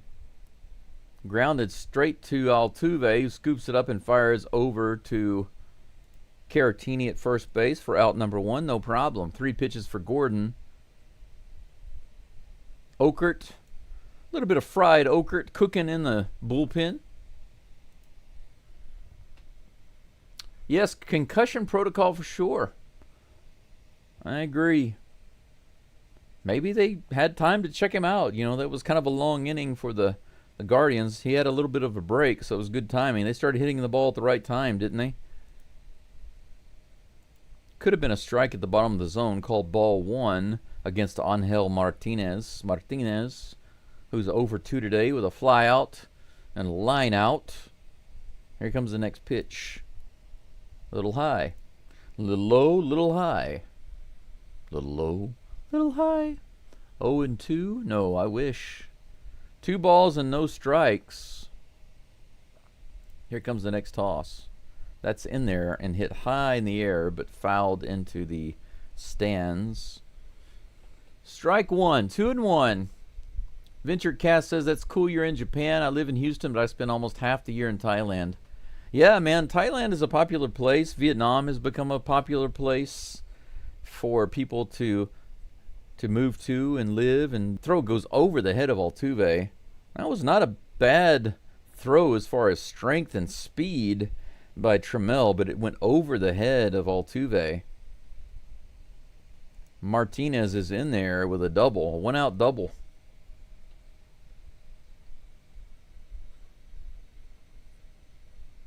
Yeah, that's a nice little battle, Texas Dave. He says, nice battle between the Astros and Cleveland. Sure is.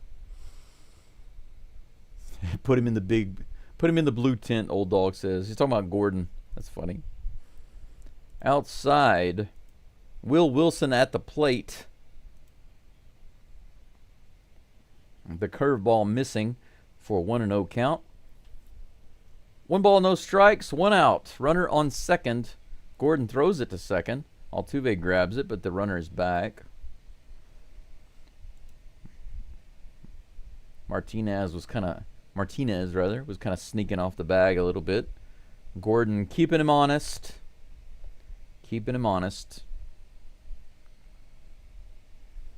Here comes the next pitch, the 1-0. Wilson takes that one right down the middle. 76-mile-per-hour curve. Good toss. 1-1. I think I'm going to grab myself a caffeine-free, sugar-free Coca-Cola Classic. I've got one in there in the fridge, nice and cold, just waiting for me. Here's a pitch. Grounded at the plate for strike 2. I reckon I can wait until the end of this inning, or at least until the end of the top of the second. Top of the second? What am I talking about? The top of the 6th. Strike 2 is what I was thinking just now. And I said top of the second. 1 ball and 2 strikes to Mr. Wilson.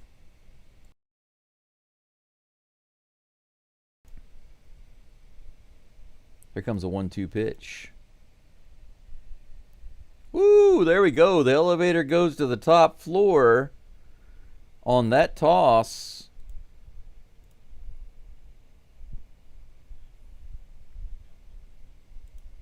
And there we go. Elevator to the top floor. You know what that means?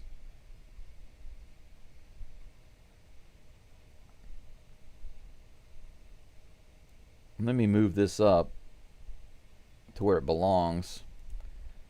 Tommy likey, Tommy wants swingy. Well, you get swingy, Tommy. Now check this out. That's out number 2. And that's going to be the last batter. It's going to be the last batter that Colton Gordon faces. They're going to bring in Steven Okert to face the next batter. Bo Naylor is due up. And they're going to pull Colton Gordon before he has a chance to pitch. So Gordon will end the day without a win. He'll get a no decision. Okert is coming in just a moment. He'll be taking his warm-up pitches right now. And I'm going to go grab my drink. I'll be right back, guys. Go Astros.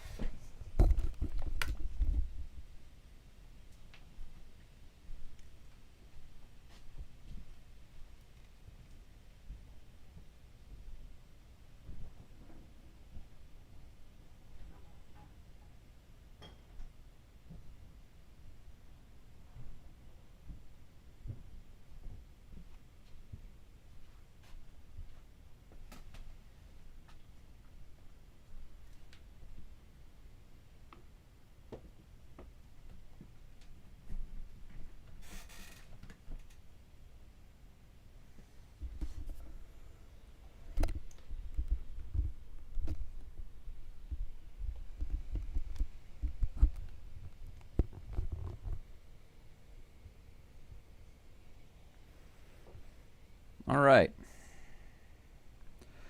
Okert taking his final warm-up tosses on the mound.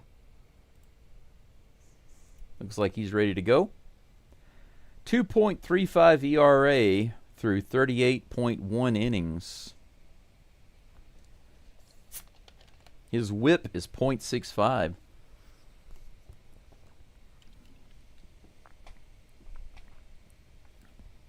Bo Naylor at the plate with a runner on second and 2 outs. Here's the pitch. Outside and in the dirt for ball 1.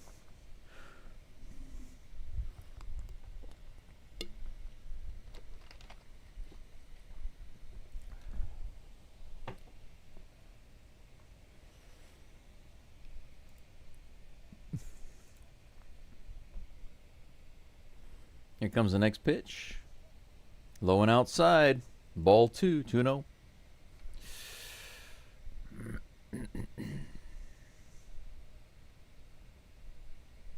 Chris, you're right. You can do push-ups and still have a concussion. Yeah, just because you do a push-up on the field doesn't mean you're okay.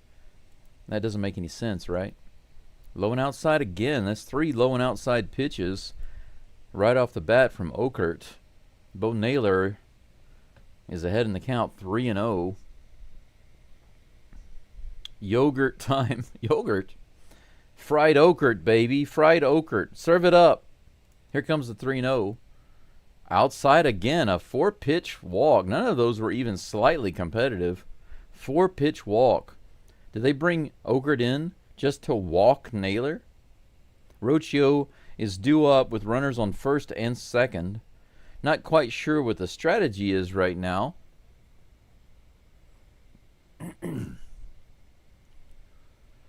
Travis says, how come it shows all the batter stats as 0? Is that just for the particular game? Which one are you talking about? I'm going to have to take a look at that. It should be showing the batter stats. Fouled off by Rocchio. 0-1 is the count.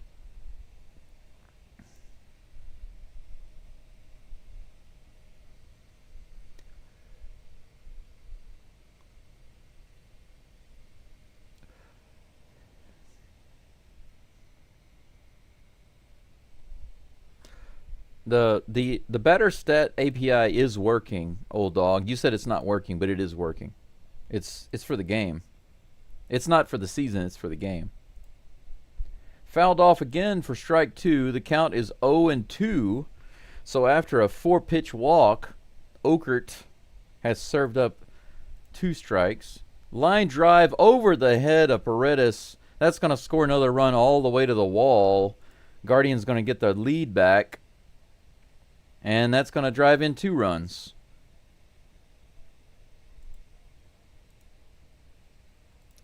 So the Astros, for some reason, bring in Ogert with 1 runner on and 2 outs. He gives up a 4-pitch walk and then a double that scores both runs. I don't quite understand. I mean, I'm surprised that Ogert, that was just over the glove there of Paredes. He just couldn't quite get it. But I question that. Why would you let Gordon stay in and pitch with just 1 out and a runner on, and then take him out with 2 outs and a runner on? I don't quite understand that. Not seeing the logic here. But now the Astros are down 6-4. Stephen Kwan at the plate. Takes the first pitch for a strike. Here comes the 0-1 from Ogert. Swing and a miss on the outside. Goodness gracious, what in the world are they thinking? They should have pulled Gordon out earlier after he got hurt. And then when they did pull him out, it didn't make any sense.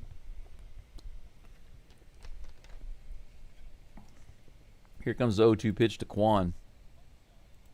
Little shot to left field. Is it going to drop? Nope. Trammell's able to get underneath it, thankfully, for out number 3. That's it for this inning, but not before Ogert comes in at a weird time and gives up a 2-run double. 6-4. 8 hits now for the Guardians, 4 for the Astros. Astros are down by 2 going into the bottom of the 6th.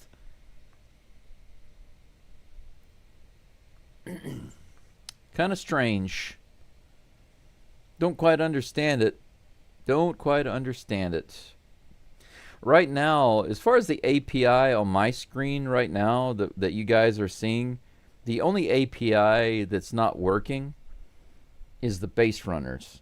But you guys can't see that right now because I'm using a different screenshot for the base pads. The API for the batter's stats, the name, you see it has the picture, the portrait of the batter, and then his name, and then the stats underneath. That API is working. If it's showing zeros, it's because they haven't done anything this game.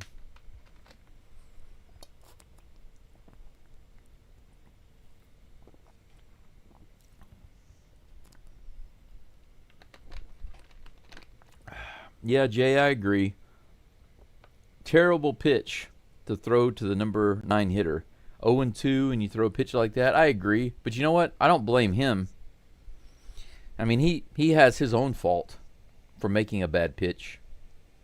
But I question why they pulled in Ogert at that particular time.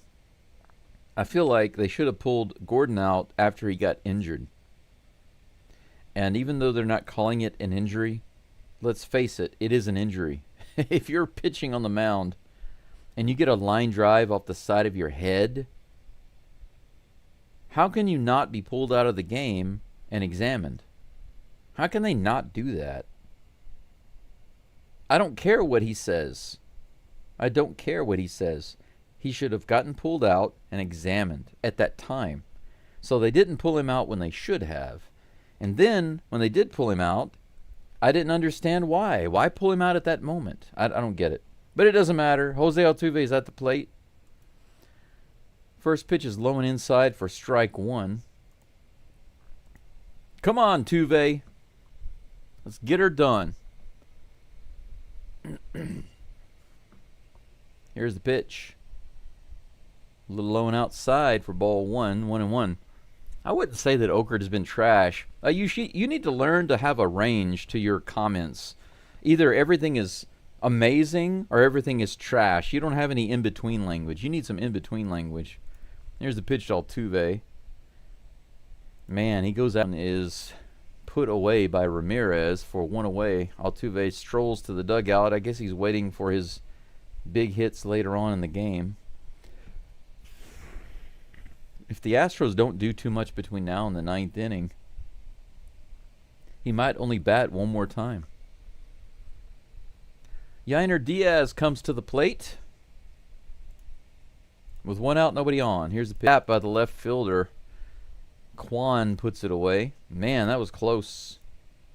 Nice little drive by Diaz. Please say something positive. Don't come into the chat just dropping a bunch of negative stuff. You know what? If I had $1 for every time you said something negative, I would have at least $1,000. Victor Caratini.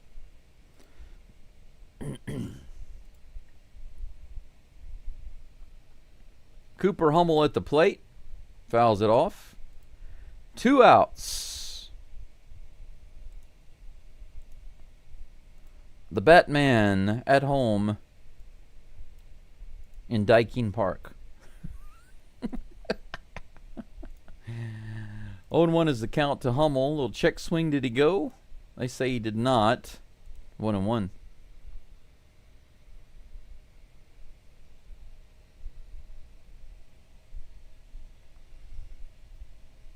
One ball, one strike. Here's the toss. High and outside. Ball 2. 2-1.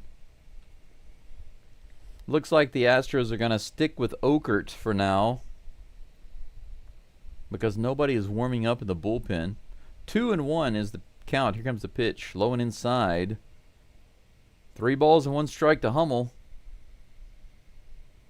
Tiny Carrot. Loved Carrot when he was in Milwaukee. Carrot. High and outside. Ball 4. All right. Cooper Hummel gets a walk. That'll be the tying run right there on first base. And guess what? Taylor Trammell, you talk about being a hero. The pitching coach is going to come strolling out. He looks like he's seen too many pizzas. It's probably what he's wanting to do is discuss what they're going to eat after the game.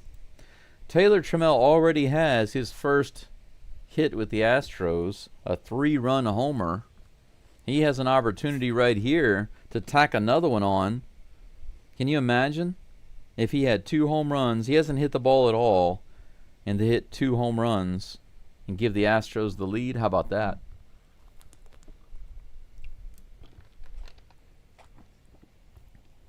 He would completely turn things around, not just for himself, but for how he's perceived. 2 outs. Hummel on first. Trammell at the plate. Here's the toss. Little high. Ball 1.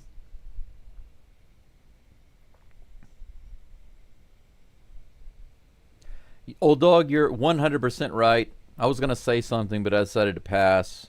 Kind of tired of correcting over and over again. Trammell rips it to the right side. It's going to be scooped up by the second baseman. So he was playing over on him that time. Out number 3. It was a nice try, but the Astros do pick up one more. 6-5 on 5 hits. for the Astros, 8 hits for the Guardians. We go into the top of the 7th, down by 1. Stephen Okert appears to still be on the mound for the STROS. And he'll be facing David Fry, who's 0 for 3 today. Yeah, you know, old dog, your statement there reminds me of something. You know, here's the thing. When you're speaking so negatively that even your positive quote positive comments are coming out negative, then you really should think about how you're perceiving things. And this goes for me and everybody, because really though, I have spent a tremendous amount of time this year in working on myself and to turn my life around. I mean, every area of my life became basically garbage, and I'm not exaggerating. I'm not kidding. No family. My daughter won't talk to me. I mean, I haven't talked to her in over 2 years. The name that I gave her, she changed her name legally. I'm not talking about her family name. I'm talking about her first name, because she knows that it came from me. That's how much her mom twisted her against me. My family, my dad, my brother, my sister, none of them talk to me. My mom's gone. She died several years ago. When I went in the hospital a couple of years ago about a year and a half ago with a blood clot in my leg, I was there for 2 months. My girlfriend, who's Japanese, she left me. She didn't like being with a guy who had a tumor. First pitch to David Fry is in there for a strike, 0-1. But anyway, long story short, financially, relationships, and every possible way you can think of, my whole life has just been, really challenging. This is hit out to shallow center field. Corona calls off Trammell. All right, he makes the play. Trammell doesn't come over and try to take it from him. Corona with his first catch. Good for you. Trammell didn't steal it from you. 1 away. Okert wants to change the ball out. But anyway, what I realized was it doesn't matter what's happening to you. How you feel about it is the most important thing. And that comes from a very serious place. Ramirez hits that way out to left field to the wall. Trammell is at the wall and puts it away. Whoo! Ramirez just a few feet away from extending the lead. 2 outs for Okert. Man, don't give me a heart attack there. That's some spicy fried Okert. Carlos Santana at the plate. Nobody on. 2 outs here in the top of the 7th. Here's the toss. He hits that one immediately. Paredes backhands it, fires it over. What a great play again by our phenomenal third baseman. He socked the ball. Go on a Paredes. 3 outs. Good, solid performance by the Astros defense in the top of the 7th. And they are standing up for the 7th inning stretch. We go into the bottom of the 7th, down by 1, 6-5.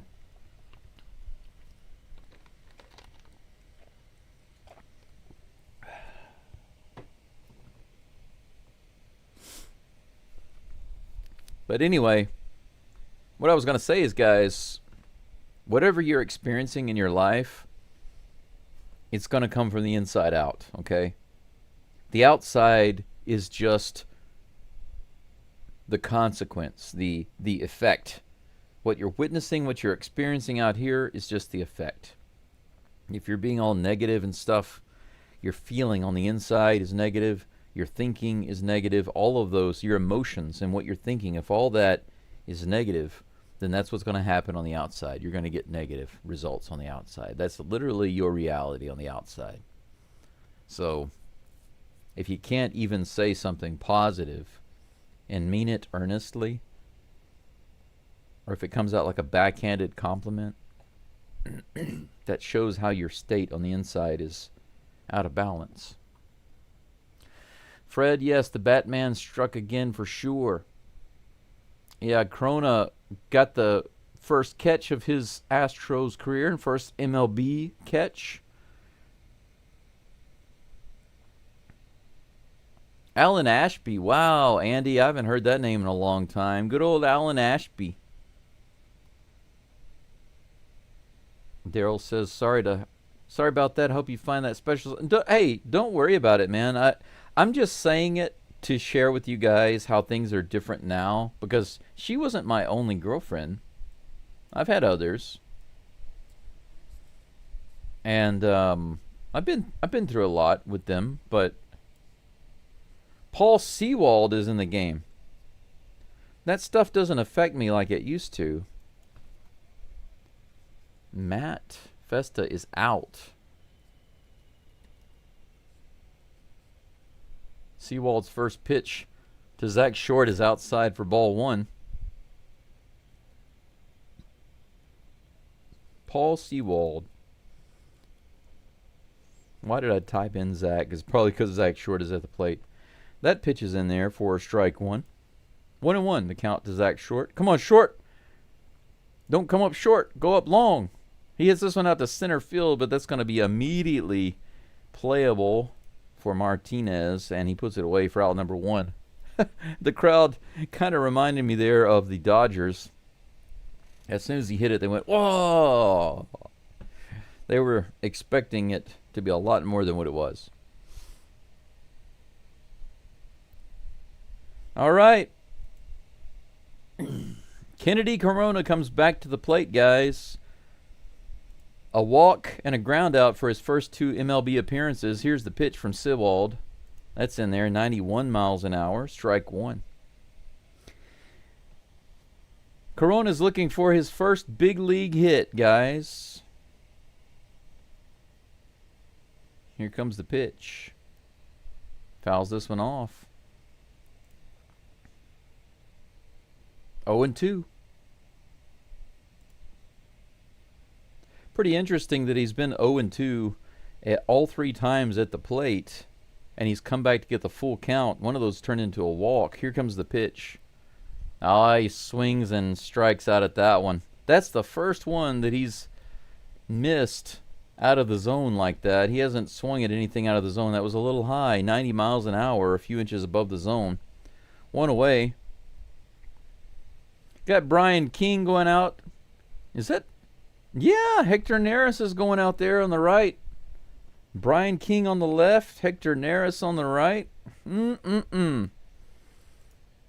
Paredes is at the plate. Last at bat, he had a monster blast off the Chick-fil-A pole in left field. Here comes the toss. Right in the upper outer corner of the zone for strike 1. 1-1.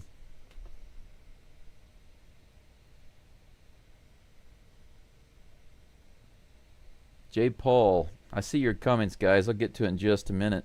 Here's the 1-1, just above the zone for ball 2. 2-1. Jay says, life is a crazy thing. I remember my grandpa, an old World War II vet, told me tombstones don't talk back. As I get older, I just stay away from conflict and avoid it. Sometimes it is the best thing to do. 3 balls and 1 strike. You know, the Bible says don't cast your pearls before swine. And what it means is, you know, you shouldn't be just dumping your valuables where they shouldn't go. You know, you're just wasting it. If you're dumping your valuables on the ground, the pigs will just stomp all over them, right? They don't care. They don't recognize those things. They'll just walk all over them. That pitch was right in there for a strike, so Paredes has the full count. Nobody on with 2 outs. How about you tie up this game, Paredes? Or maybe gives everybody some extra Chick-fil-A? That'd be nice. Here's the pitch. Inside pitch, and he fouls it up on the inside. First baseman makes the awkward catch to put it away. Sewald has 3 up and 3 down on the Astros in the bottom of the 7th. 6-5 going into the top of the 8th. The Guardians are up How about that for a game? This looks like it should be the Dodgers score, not the Guardians score. Astros go in and spank the crap out of the Dodgers. Spank the Phillies. I mean, but the Phillies was not a scoring extravaganza.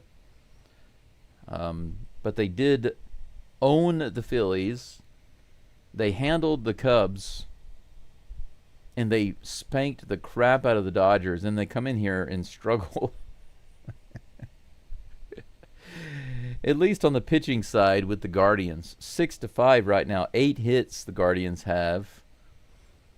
Hopefully in the 8th and 9th inning, the Astros will come alive at the plate. Old Dog says a good sense of humor and a positive attitude has gotten me through colon cancer, liver cancer, pancreatic cancer, lung cancer, 2 strokes, 5 operations of various sorts. My guess, Old Dog, is that none of those operations have anything to do with a sex change.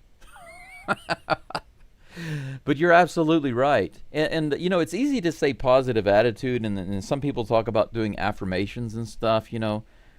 It always reminds me of the old Saturday Night Live sketch where they had the looking in the mirror.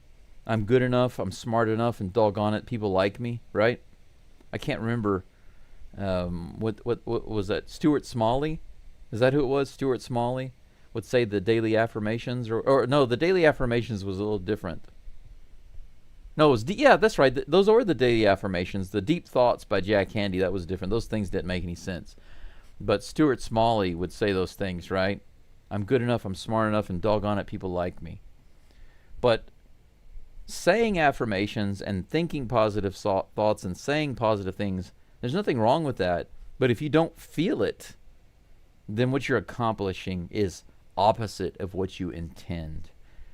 Hector Neris, they decide to go with Hector Neris on the mound in the 8th inning.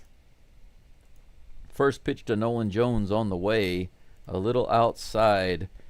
Did you guys ever think that we would see Hector Neris on the mound? But then again, I'm not surprised. The Astros have this thing about bringing players back, don't they? Here's the 1-0 pitch. Fouled off for strike 1, 94 miles an hour.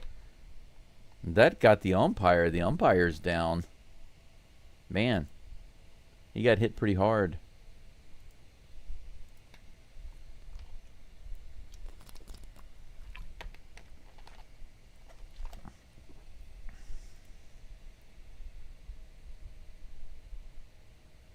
Right in the shoulder. Woo!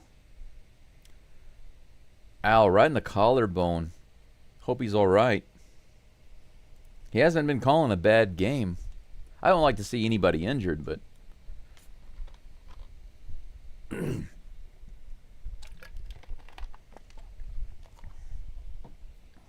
they're still chatting with him right now. Man, whew.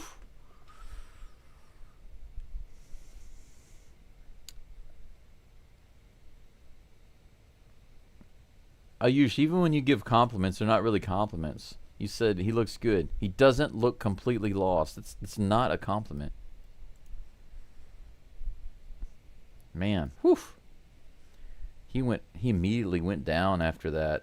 Went down to his knee. That must have hurt. But he's back up and around. He seems to be all right.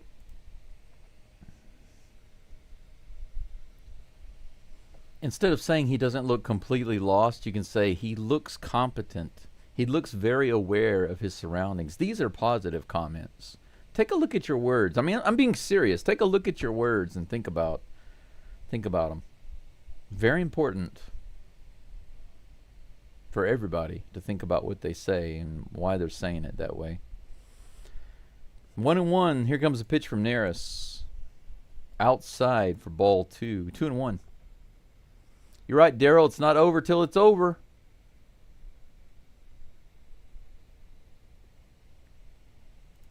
Here comes a pitch.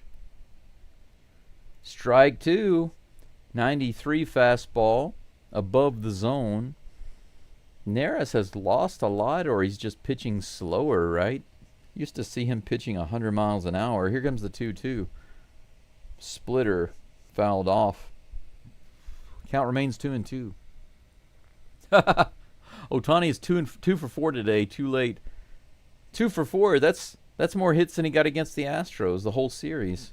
Here's the pitch. That's a tapper up the middle. Good play by Short, but he doesn't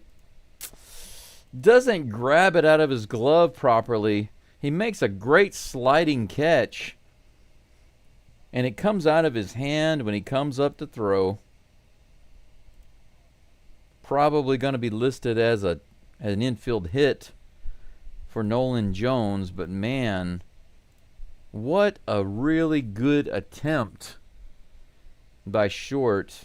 Just couldn't get the handle on it when he pulled it out of his glove. Angel Martinez is at the plate, facing Neris. A little outside, but called a strike by the ump. 0-1 is the count. Andy says Astros 9-1 in the ninth, and they have Jacob Morowski going against Kershaw tomorrow. Fastball there, swing and a miss. 0-2.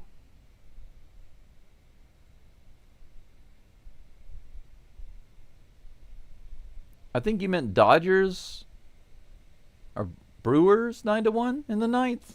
Why'd you say Astros, Andy? I think you got the wrong team there. Here's the pitch. Hit way up in the air on the infield. Unlike the Guardians, only one guy goes in. They decide to let Altuve take it. 1 away. You know, it's funny because Altuve and Caratini started to go in, but then Caratini saw Altuve call for it, so he backed off. It's completely opposite of the Guardians. Whenever it goes up, they all converge. Like a bunch of cockroaches, except instead of scattering, they just come together. Josh Miller comes out to the mound to have a little chit-chat with the infield and Neris about the next batter, Will Wilson. 1 out, 1 runner on here in the top of the 8th. 9 hits for the Guardians. They are up 6-5.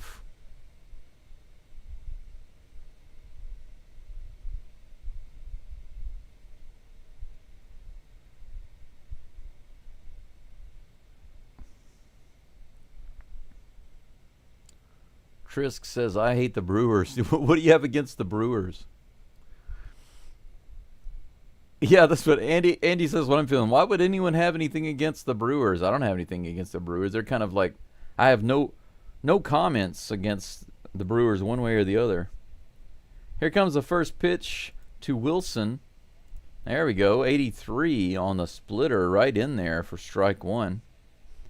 No, this is Daniel Schneemann.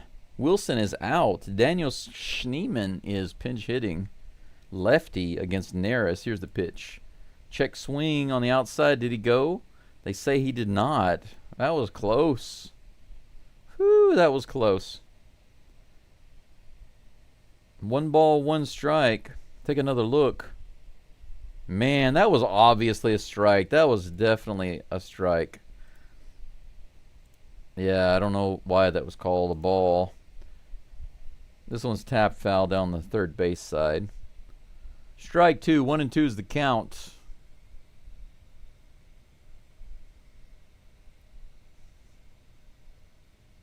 Jay Paul says Cam seems like he's in a bit of a mini slump. Yeah, he was on fire, but yeah, you're right. I noticed the same thing. He seems not himself right now, like he's just kind of turned it off for the moment. He's simmering. He's not cooking anymore. Here comes the next pitch from there. It's the 1-2. Long delay. He goes to first base instead. Nolan goes back. He's only attempted a steal 5 times. He's been caught 3 out of the 5.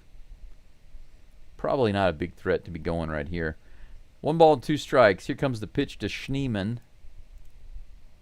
Oh, that was strike 3 right in the bottom of the zone. Too much movement by Diaz to catch it, and so it was called a ball. But I'm not kidding you. Clearly a strike. Umpire missed that one. Maybe his shoulder's hurting him too much. Here's the 2-2. Low and inside. Ball 3. Full count. Goodness gracious. So the umpire at third base gets the check swing wrong. That should have been a strike. A ball in the zone that should have been called a strike was called a ball. And now we have a full count. Here's the pitch. Swing and a miss, and he steals second base. Bad throw. Delayed and bad throw by Diaz. Look at that. So Jones actually gets second base. But luckily, there is a swing and a miss at the plate for strikeout. Jones is hobbling around a little bit. He hurt himself on that slide.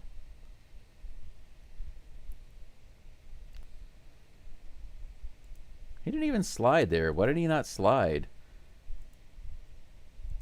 He just ran through it. Went past the bag. It looks like he hurt his leg. First pitch to Naylor is right on the outside corner for strike one, or outside edge rather. He's got a double, a single, and a walk today. Not having a bad day so far. High. Ball 1. 1-1.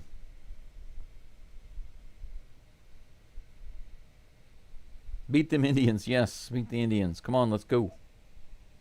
Here comes a 1-1 pitch from Neris. Swing and a miss. Nice toss on the outside.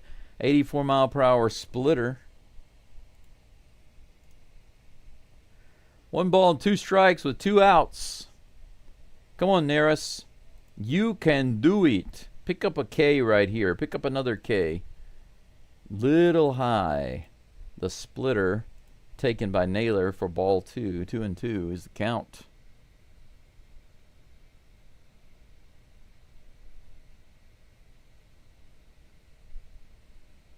J. Paul says, I don't remember Neris ever thrown 100.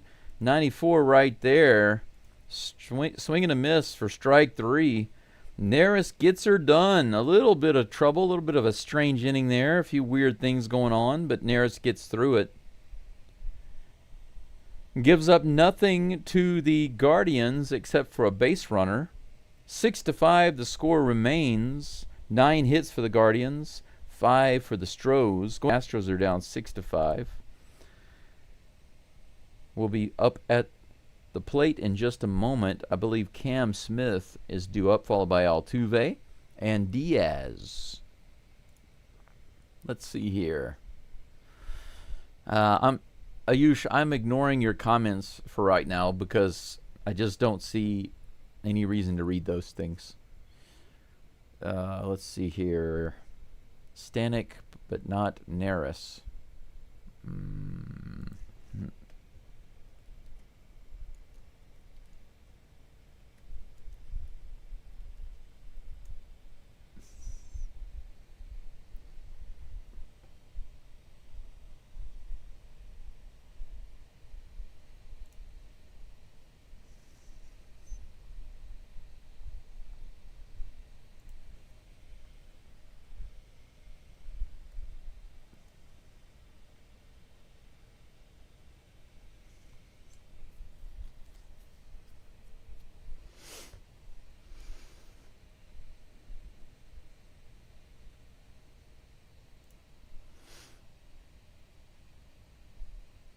You know what? You know what? Andy? Not Andy. J. Paul. I think I'm getting Neris mixed up with another pitcher that he reminds me of. Another pitcher that throws over 100. But he's not an Astros pitcher. That's what it is. Because I was like, wait a second. Maybe I'm getting him confused with somebody else, and I realized I was.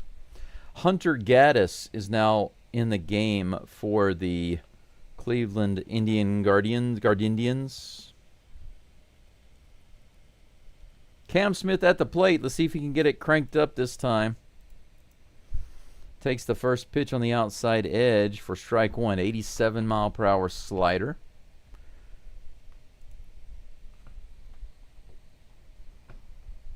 Here comes the 0-1. And puts it away. Cam goes down 0 for 4 today.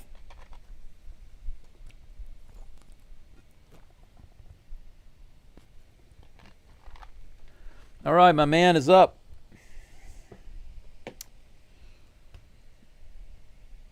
Got those same fans over there, must have those season tickets. They always have the Jose Altuve big face and sign over there.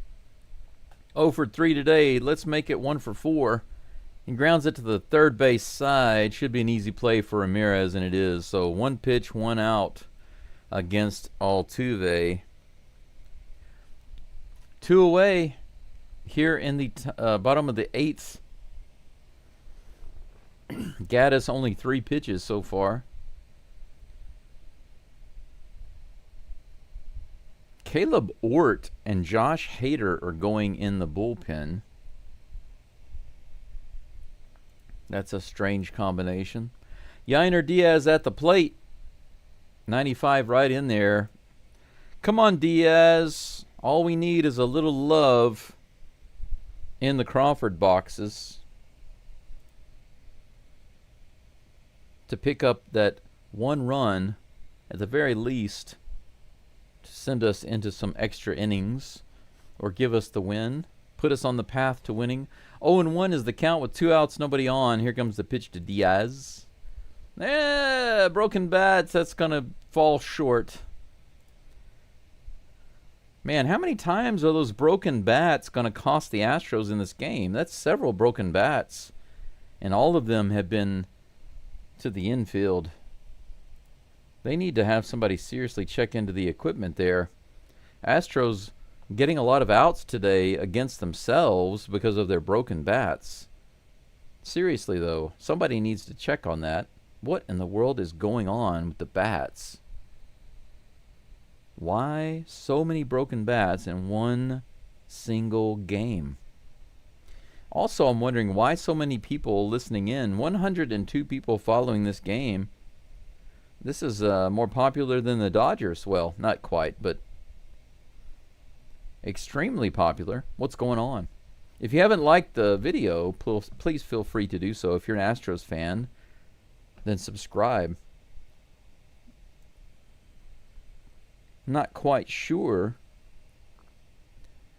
why the subscriptions haven't gone up too much. If you guys are big Astros fans like I am, then feel free to hit that subscribe button right there. My original goal was to get to 700 basically before the start of the second half of the season. 666, look away. Just hit 666 on the old subscription number. That's hilarious. But some of my subscribers told me 667. 667. Okay, you guys you can relax now. But basically, I was told that I should raise that subscriber goal up a lot. So I did a poll during the Dodgers series, and now, apparently, according to my subscribers, the goal, if you tell someone you really look competent, you look like you know what you're doing, that is a compliment. 3 balls and 1 strike. That's hit out in the left field. Trammell's underneath it. There we go.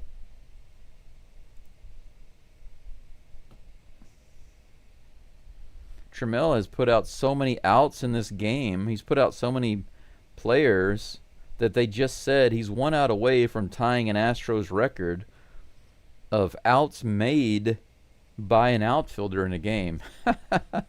Isn't that crazy? So many flyouts to him. Next batter's at the plate, Steven Kwan. Strike 1. Ort ahead in the count with 1 out, nobody on here in the top of the 9th. Come on, Ort. You can do it. Here comes the toss. A little high and outside. Ball 1.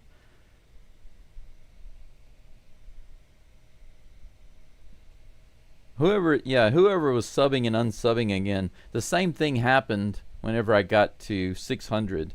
They were making it go from 600 to 599 over and over again. Another high pitch for ball 2. 2-1 is the count to Stephen Kwan. Guardians have another guy going in the pen right now. 2 balls and 1 strike. Ort facing Kwan. Here comes the pitch. Right in there. 84 mile per hour Swiffer. 2-2. Good toss. Astros will be half a game ahead of the Dodgers if we win this one today. That'd be nice. Absolutely. Come on, STROS. Let's go. Do you think the Astros can win this? Whenever I see a question like that from somebody, I automatically assume you're a scammer or you're a spam bot, because that's always the question they come in and ask. Or they start asking people directly, hey, old dog, do you think the Astros can win this game? Who comes into the chat and asks questions like that? On the outside edge, how about that? Right on the outside edge, called strike 3. He picks up the strike. Good job, Mr. Ort. Nice little Swiffer. Kwan couldn't swing. He just stood there and was like, oh, I don't know what to do with that.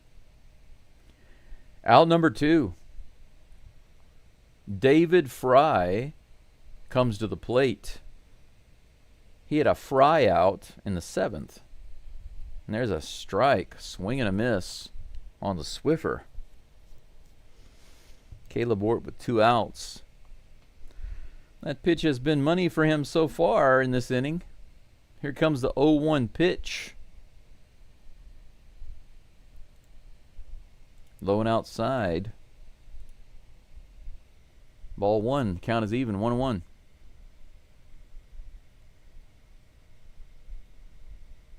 Figlio Del Rey, I'm new. I'm learning how this sport works. You are definitely a scammer, my friend. There's no way that you're learning how baseball works. 99 miles an hour right in there. Look at that. Wow, Caleb Ort putting some heat on the ball. Strike 2. 1 ball and 2 strikes. Look at that. 99 mile per hour fastball from Caleb Ort. Holy freaking cow. Here comes the 1-2, guys, with 2 outs. Timer violation, unfortunately, on Ort, and that'll be 2 balls and 2 strikes. Figlio is getting removed from the channel, just letting you guys know. Figlio Del Rey is obviously a scammer, so he is gone. Here's the next pitch. Low and in the dirt. Ball 3. The 86 mile per hour Swiffer missing the mark. 2 outs, 3 balls, 2 strikes. Caleb Ort pitching to David Fry, the DH, with Jose Ramirez on deck. Here's the toss. He hits this one in the air. Is that going to be a fry out to Trammell? He's back. He's back. Is he going to get it at the wall? Does he make it? Oh, no. It goes into the Crawford boxes. Home run by David Fry on the 3-2 with 2 outs. Ort gives up a homer. 7-5. Trammell was there. He was there. He did the best he could do, but that was in the Crawford boxes. I mean, just barely. Maybe by inches. That little corner, all of you Astros fans, I'm sure you know that little corner out there in left field where the Crawford boxes is, where it goes in and out, right? Ramirez is at the plate. Takes that first pitch for ball 1. 7-5 with 10 hits. The Guardians have right now. 2 away here in the top of the 8th. Here comes the next pitch. Fouled off by Ramirez, and the count is now 1-1. Yeah, you can see right there. Look at that up in. Did you see it up there in the top left corner? I mean, it was like 1 foot in that corner, guys. So close. Grounded foul down the first base side. Ramirez has a 1-2 count on him right now. Ayush, if you start streaming like I do, and you pay attention to the comments, then you'll know, okay? It's called experience, my friend. Here's the pitch. In the dirt, ball 2, 2-2. Don't question me. If you guys want to question me, then question me on something that I don't know. But I can tell you 100% for sure that was a scammer. How do I know? It's called experience. Here's the pitch. Grounded to Altuve, backsanded, and he fires it over to first. What a great play by Altuve. Ramirez was trying to call himself safe there, but he was nowhere near safe. He was totally put out by Altuve. What a great defensive play by my hero. There goes my Altuve. There goes my Jose. There goes my Jose. Watch him as he throws. The Astros do give up one more run on the solo shot by David Fry. He almost fried out again, but that one went into the corner of the Crawford boxes. He got a little lucky there. The Astros are down by 2 runs, guys. This is it. This is go time. Are we going to have ourselves a 9th inning miracle? A little 9th inning something? A walk-off? The Batman Victor Caratini is due up at the plate in just a moment, followed by Cooper Hummel and Taylor Trammell. Assuming that we don't have any pinch hitters, that is your current lineup for the 9th inning.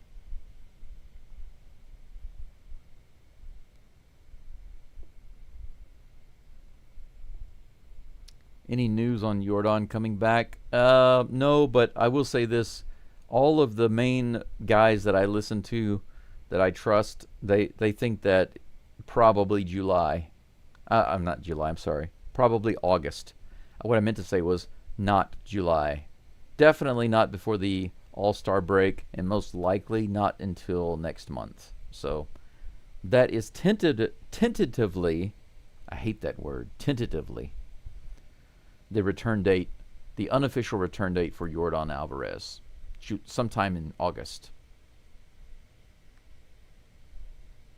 Yes, the Blue Devils, the Duke Blue Devils. I've always wondered about that because that's a highly religious area, and yet they have a university whose mascot is the Blue Devils. It's also the same thing. Hey, you think that's bad? Northwestern in Louisiana, Northwestern in Natchitoches, Louisiana, they're the Demons.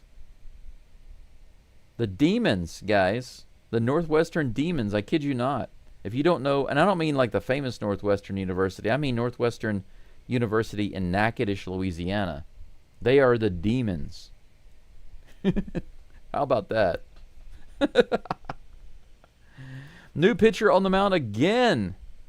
Maybe we can light this guy up. First pitch almost hits Victor Caratini. Emmanuel Kloss. Or is it Clace? I think it's Kloss, but we'll see. Here's the next pitch to the Batman. He already has a homer today.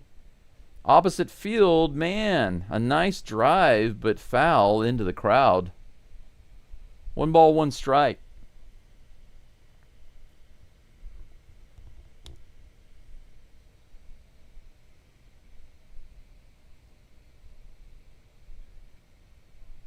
Altuve's a friend of mine. That'd be a great friend to have. Tapper down the first base side, but foul. 1 ball and 2 strikes to Caratini.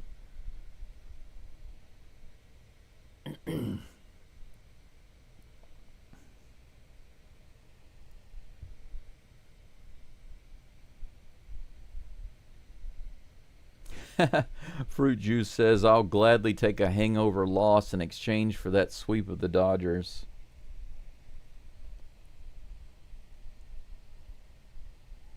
And the other thing is the Astros do a lot better after a loss.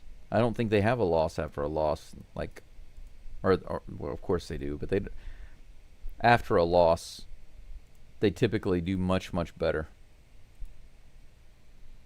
2 balls and 2 strikes to Caratini. Come on, Batman.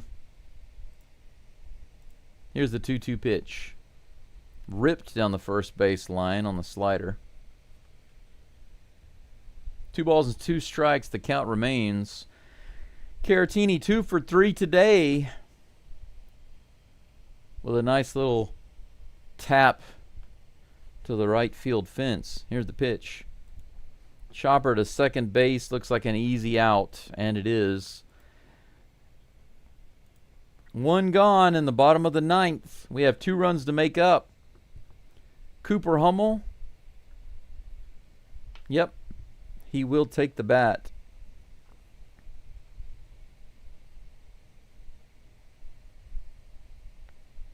A walk and a single today for Cooper Hummel. Here comes the pitch. He swings at that one. 99 on the inside. Swing and a miss.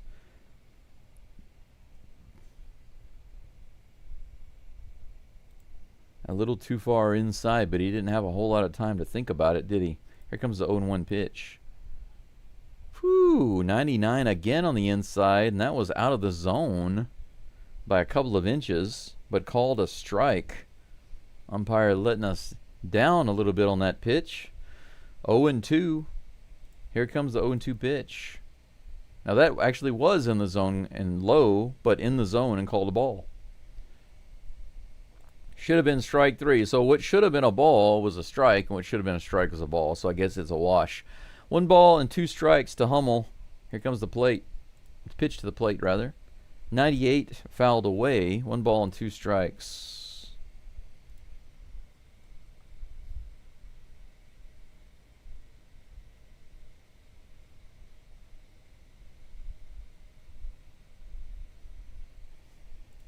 Here comes the pitch. Low and inside, almost in the dirt there. 2 balls and 2 strikes to Hummel. 1 out, nobody on. Bottom of the 9th. Astros with 5 hits and 5 runs, but down by 2. Here comes the pitch to Hummel. He taps this one up the middle. It's going to have to be a backhanded throw. Second baseman makes it, though. 2 away. Taylor Trammell, who has a 3-run homer today, his first hit with the Astros. He comes to the plate. He's going to get his opportunity to help the Astros come back. Got some people leaving the game already. Why would you leave the game right now? You're only down by 2. Don't quite understand that. Why spend the money and the time? 100 miles an hour, inside and low for ball 1. Good take.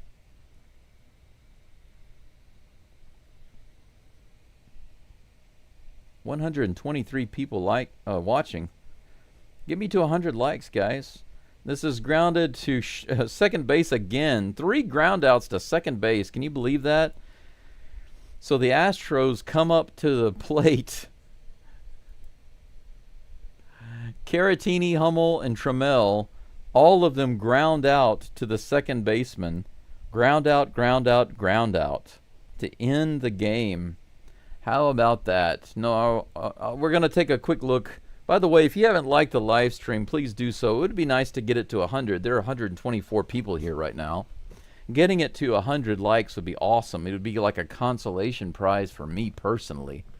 I would really like that. If you are fans of the Astros, then I would ask you another little favor. If you haven't already, please hit that subscribe button. Currently at 670 subscribers. And let me do something right quick. I want to move this right there. Right there. Okay. As always, I'm going to do the game recap, and we're going to take a quick look at this game, which we're not going to spend too much time on. Just look at the scoring summary and how the pitchers did, and then we'll look forward to tomorrow's game. Give you a little preview of that, a little taste of what to expect tomorrow. Astros lose this one, unfortunately, 7-5, but you can't win them all. They did put some runs on the board. Can't complain about that. 5 runs on 5 hits. Not too many hits, and that's not good. But scoring 5 runs on 5 hits, that's really good. Can't complain about it. My expectations for the Astros is that they should be scoring a minimal of 4 runs a game, but preferably 5. And they performed at the plate today as far as I'm concerned. I'm not going to complain. But I will say, unfortunately, they gave up way too many runs. A couple of questionable calls, I think, by Espada, leaving Gordon in at the wrong time and then pulling him out at the wrong time. So he got rung up for 5 earned runs. I don't think it properly represents the job that he did today because he was solid. He was pretty solid through 4 innings. And then he gets hit in the head with a line drive, and they don't pull him out. And after that, well, you know what happened. He got rang up for 5 more runs, or 5 runs. At that time, he didn't have any runs. He hadn't given up anything yet. In the top of the 5th, that's when the scoring started. Kwan reached on an infield single, scoring Wilson. Right after that, Ramirez homered to left field. 4-0, just like that, in 1 inning. Trammell brought the Astros back with a 3-run homer, his first hit ever with the Astros. 4-3, and then right after that, a couple of batters later, Isak Paredes hit it into the Chick-fil-A pole in left field to tie it up 4-4. The Astros were back in business, but then unfortunately in the top of the 6th, the Guardians came right back. Rocchio doubled, scoring Naylor and Martinez, giving the Guardians the lead again, and they would not relinquish that lead. Caratini homered in right center to draw within 1 run, 6-5, but the Astros just couldn't muster any more runs after that. Fry homered just barely, literally within inches in the corner of the Crawford boxes, 355 feet. The weakest, shortest possible home run basically you can have. 7-5 was the score, and that's how it would end. Let's take a look at the pitchers. The Guardians went through 5 pitchers today. They had just 4 strikeouts against the Astros, but they only gave up 2 walks and 5 hits. I'm sorry, 5 earned runs and 5 hits. So the Astros made a lot of contact with the ball today, but they were just grounding it out and flying out, just right and left. Lots of ground outs, lots of flyouts by the Astros today. So the other day when they scored all those runs against the Dodgers, everything was going their way. They were hitting the ball. They were hitting the ball far. They were hitting it in the gaps. They were getting errors. You know, they were just, everything was going their way. But today, even though they were hitting the ball, they just weren't getting it to land in the right spots. And so they only got 5 hits and 5 runs. They did get the big hits, but it wasn't enough. Colton Gordon, he was doing all right. Through 4 innings, he had a shutout going, but after that, it kind of fell apart. 5.2 innings pitched, 7 hits given up, 5 earned runs, 1 walk, and 2 strikeouts. What started off as a really good performance became a bad performance, but I don't blame him. I blame the coaches for not pulling him out. They should have pulled him out after he got hit, and they didn't do it. Okert came in. He did all right, but unfortunately he gave up a shot that was barely in the Crawford boxes.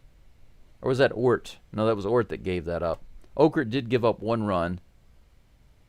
Neris came in, was a little shaky. He gave up a hit, but he got out of it. So he had a solid inning with 2 strikeouts.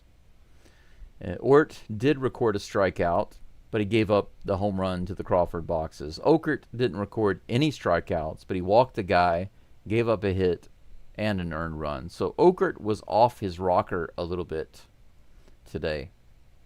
Overall, the Astros relievers pitched 3.1 innings, gave up 2 runs.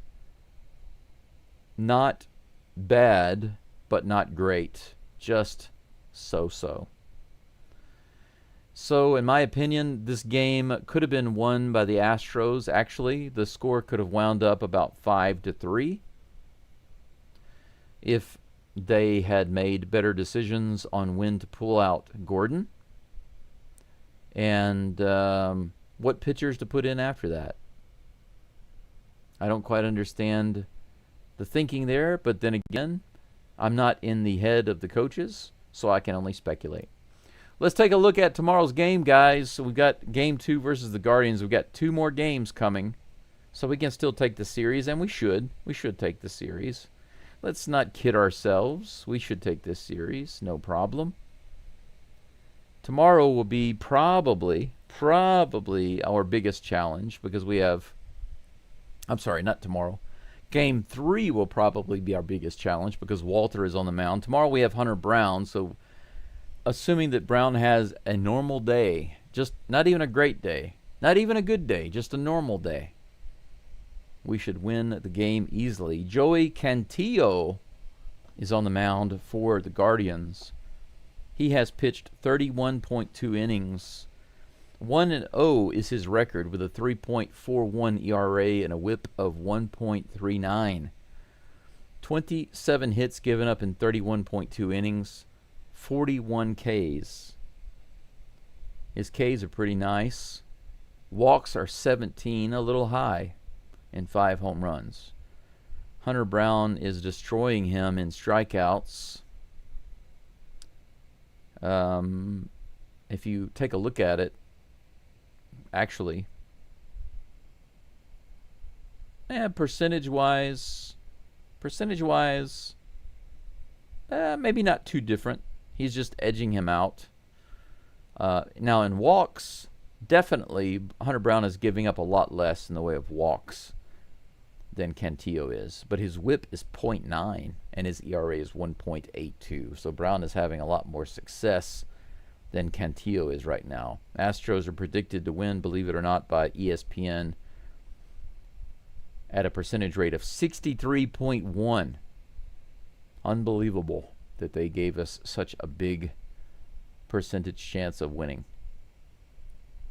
For Game 3, Brandon Walter will be on the mound. I wonder what ESPN has to say about that game. 62.4%, even with Walter on the mound. A little surprising. A wee bit surprising. But no big deal. That's it for today's game and tomorrow's game. The only thing that there's left to do right now, besides check out you guys' comments, is to take a look at the scores around the league, what's going on. The Angels and the Rangers are finished with 4 innings. Rangers up 4-3. To me, it doesn't really matter who wins. I care for the Angels. Well, actually, I care for the Rangers less than the Angels, so they can lose as far as I'm concerned, but their records are almost identical, so it doesn't really matter to me from a record standpoint. Let's see here. Giants and the Phillies are tied up at 1. Tigers won against the Rays again. Rays, what are you doing? Tigers are 58-34. Anything else of note? The Brewers beat the Dodgers 9-1. That's great. Anything else? I don't see anything else of note, guys. That's pretty much it. So let's go and check out the comments in the live stream before I get out of here.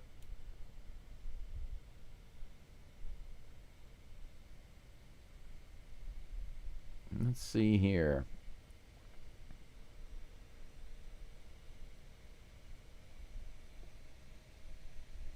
Chris says, my kids went to summer school in Natchitoches, Louisiana. Really? That's interesting. It's not too far from Shreveport. After we left Houston, we moved to the Shreveport area. Actually, the first place we lived technically was Shreveport, but it was a very short job for my dad. He started working these shutdowns. A lot of the steel plants all over that area were closing. So the family would move there. My dad would work the shutdown, and then we'd move somewhere else. So we went to Shreveport for a very, very short time, just a few months. And then we moved to Mansfield, which is a little further south from Shreveport. But from Mansfield to Natchitoches, I think you could drive there probably in less than an hour. It's not too far. I actually went to NSU, Northwestern State University, in Natchitoches for 1 year, or 1.5 years.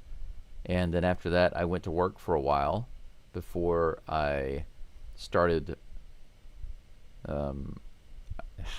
before I won't say unfortunately, because everything happens for a reason, but I got married to a lady I should not have been involved with. And that completely sent my life in a different direction. But several years later, I was able to go back to school with Louisiana State University in Shreveport. And when I finished my degree there, that's when I moved abroad. First went to China in 2012, and I worked and lived in China for many years. Well, 1 year, and then I spent 3 months in Japan, but I couldn't find any good jobs, so I went back to China. I wound up staying in China for almost 7 total years. Finally, after that, just before the pandemic started, I left Beijing and I moved to Tokyo. I was in Tokyo for 1 year, and because of the pandemic, once again, didn't have any work. But you can't just live in a country, pandemic or not, you can't just live in a country. You have to have work. You have to have a way to get a visa, whether you're a student or you're a worker or whatever. And you can't just go out and get a regular job. I couldn't just go out and get a job at a department store or something. Can't do that. Got to have a job that requires a special skill, or a job that foreigners can do that they can do better, supposedly, than Japanese people can do. For example, maybe if somebody who's skilled in IT or engineering, or even something as simple as teaching English.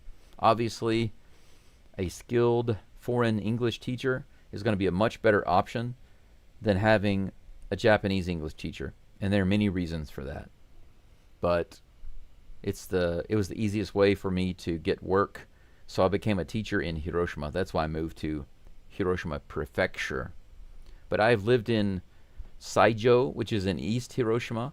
I've lived in Hiroshima City, and I own this old house in what's called Toyosaka. It's not Osaka. It's a very small countryside town called Toyosaka. And Toyosaka is in Hiroshima Prefecture, nowhere near Osaka. But then I went for a little over a year to Onomichi.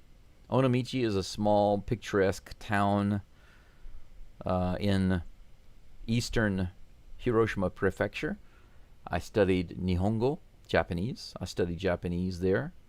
And then after I finished that schooling, I came back here to my home in Toyosaka, and that's where I'm at right now, in my very old house.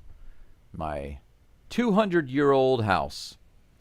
But anyway, that's neither here nor there. I appreciate you guys being here today. I know it's no fun to see the Astros lose, but look at the bright side. At least we didn't have to get up at 3 in the morning. We didn't have to get up at 3 in the morning to watch the Astros lose, right?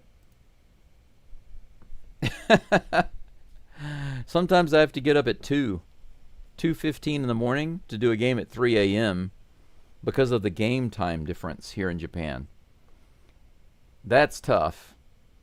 There's not much tougher than that, to get up at 2 and do a game at 3 o'clock, and at 6 o'clock the Astros have lost a game like 1-2 or 1-0 or something like that. Those are the worst.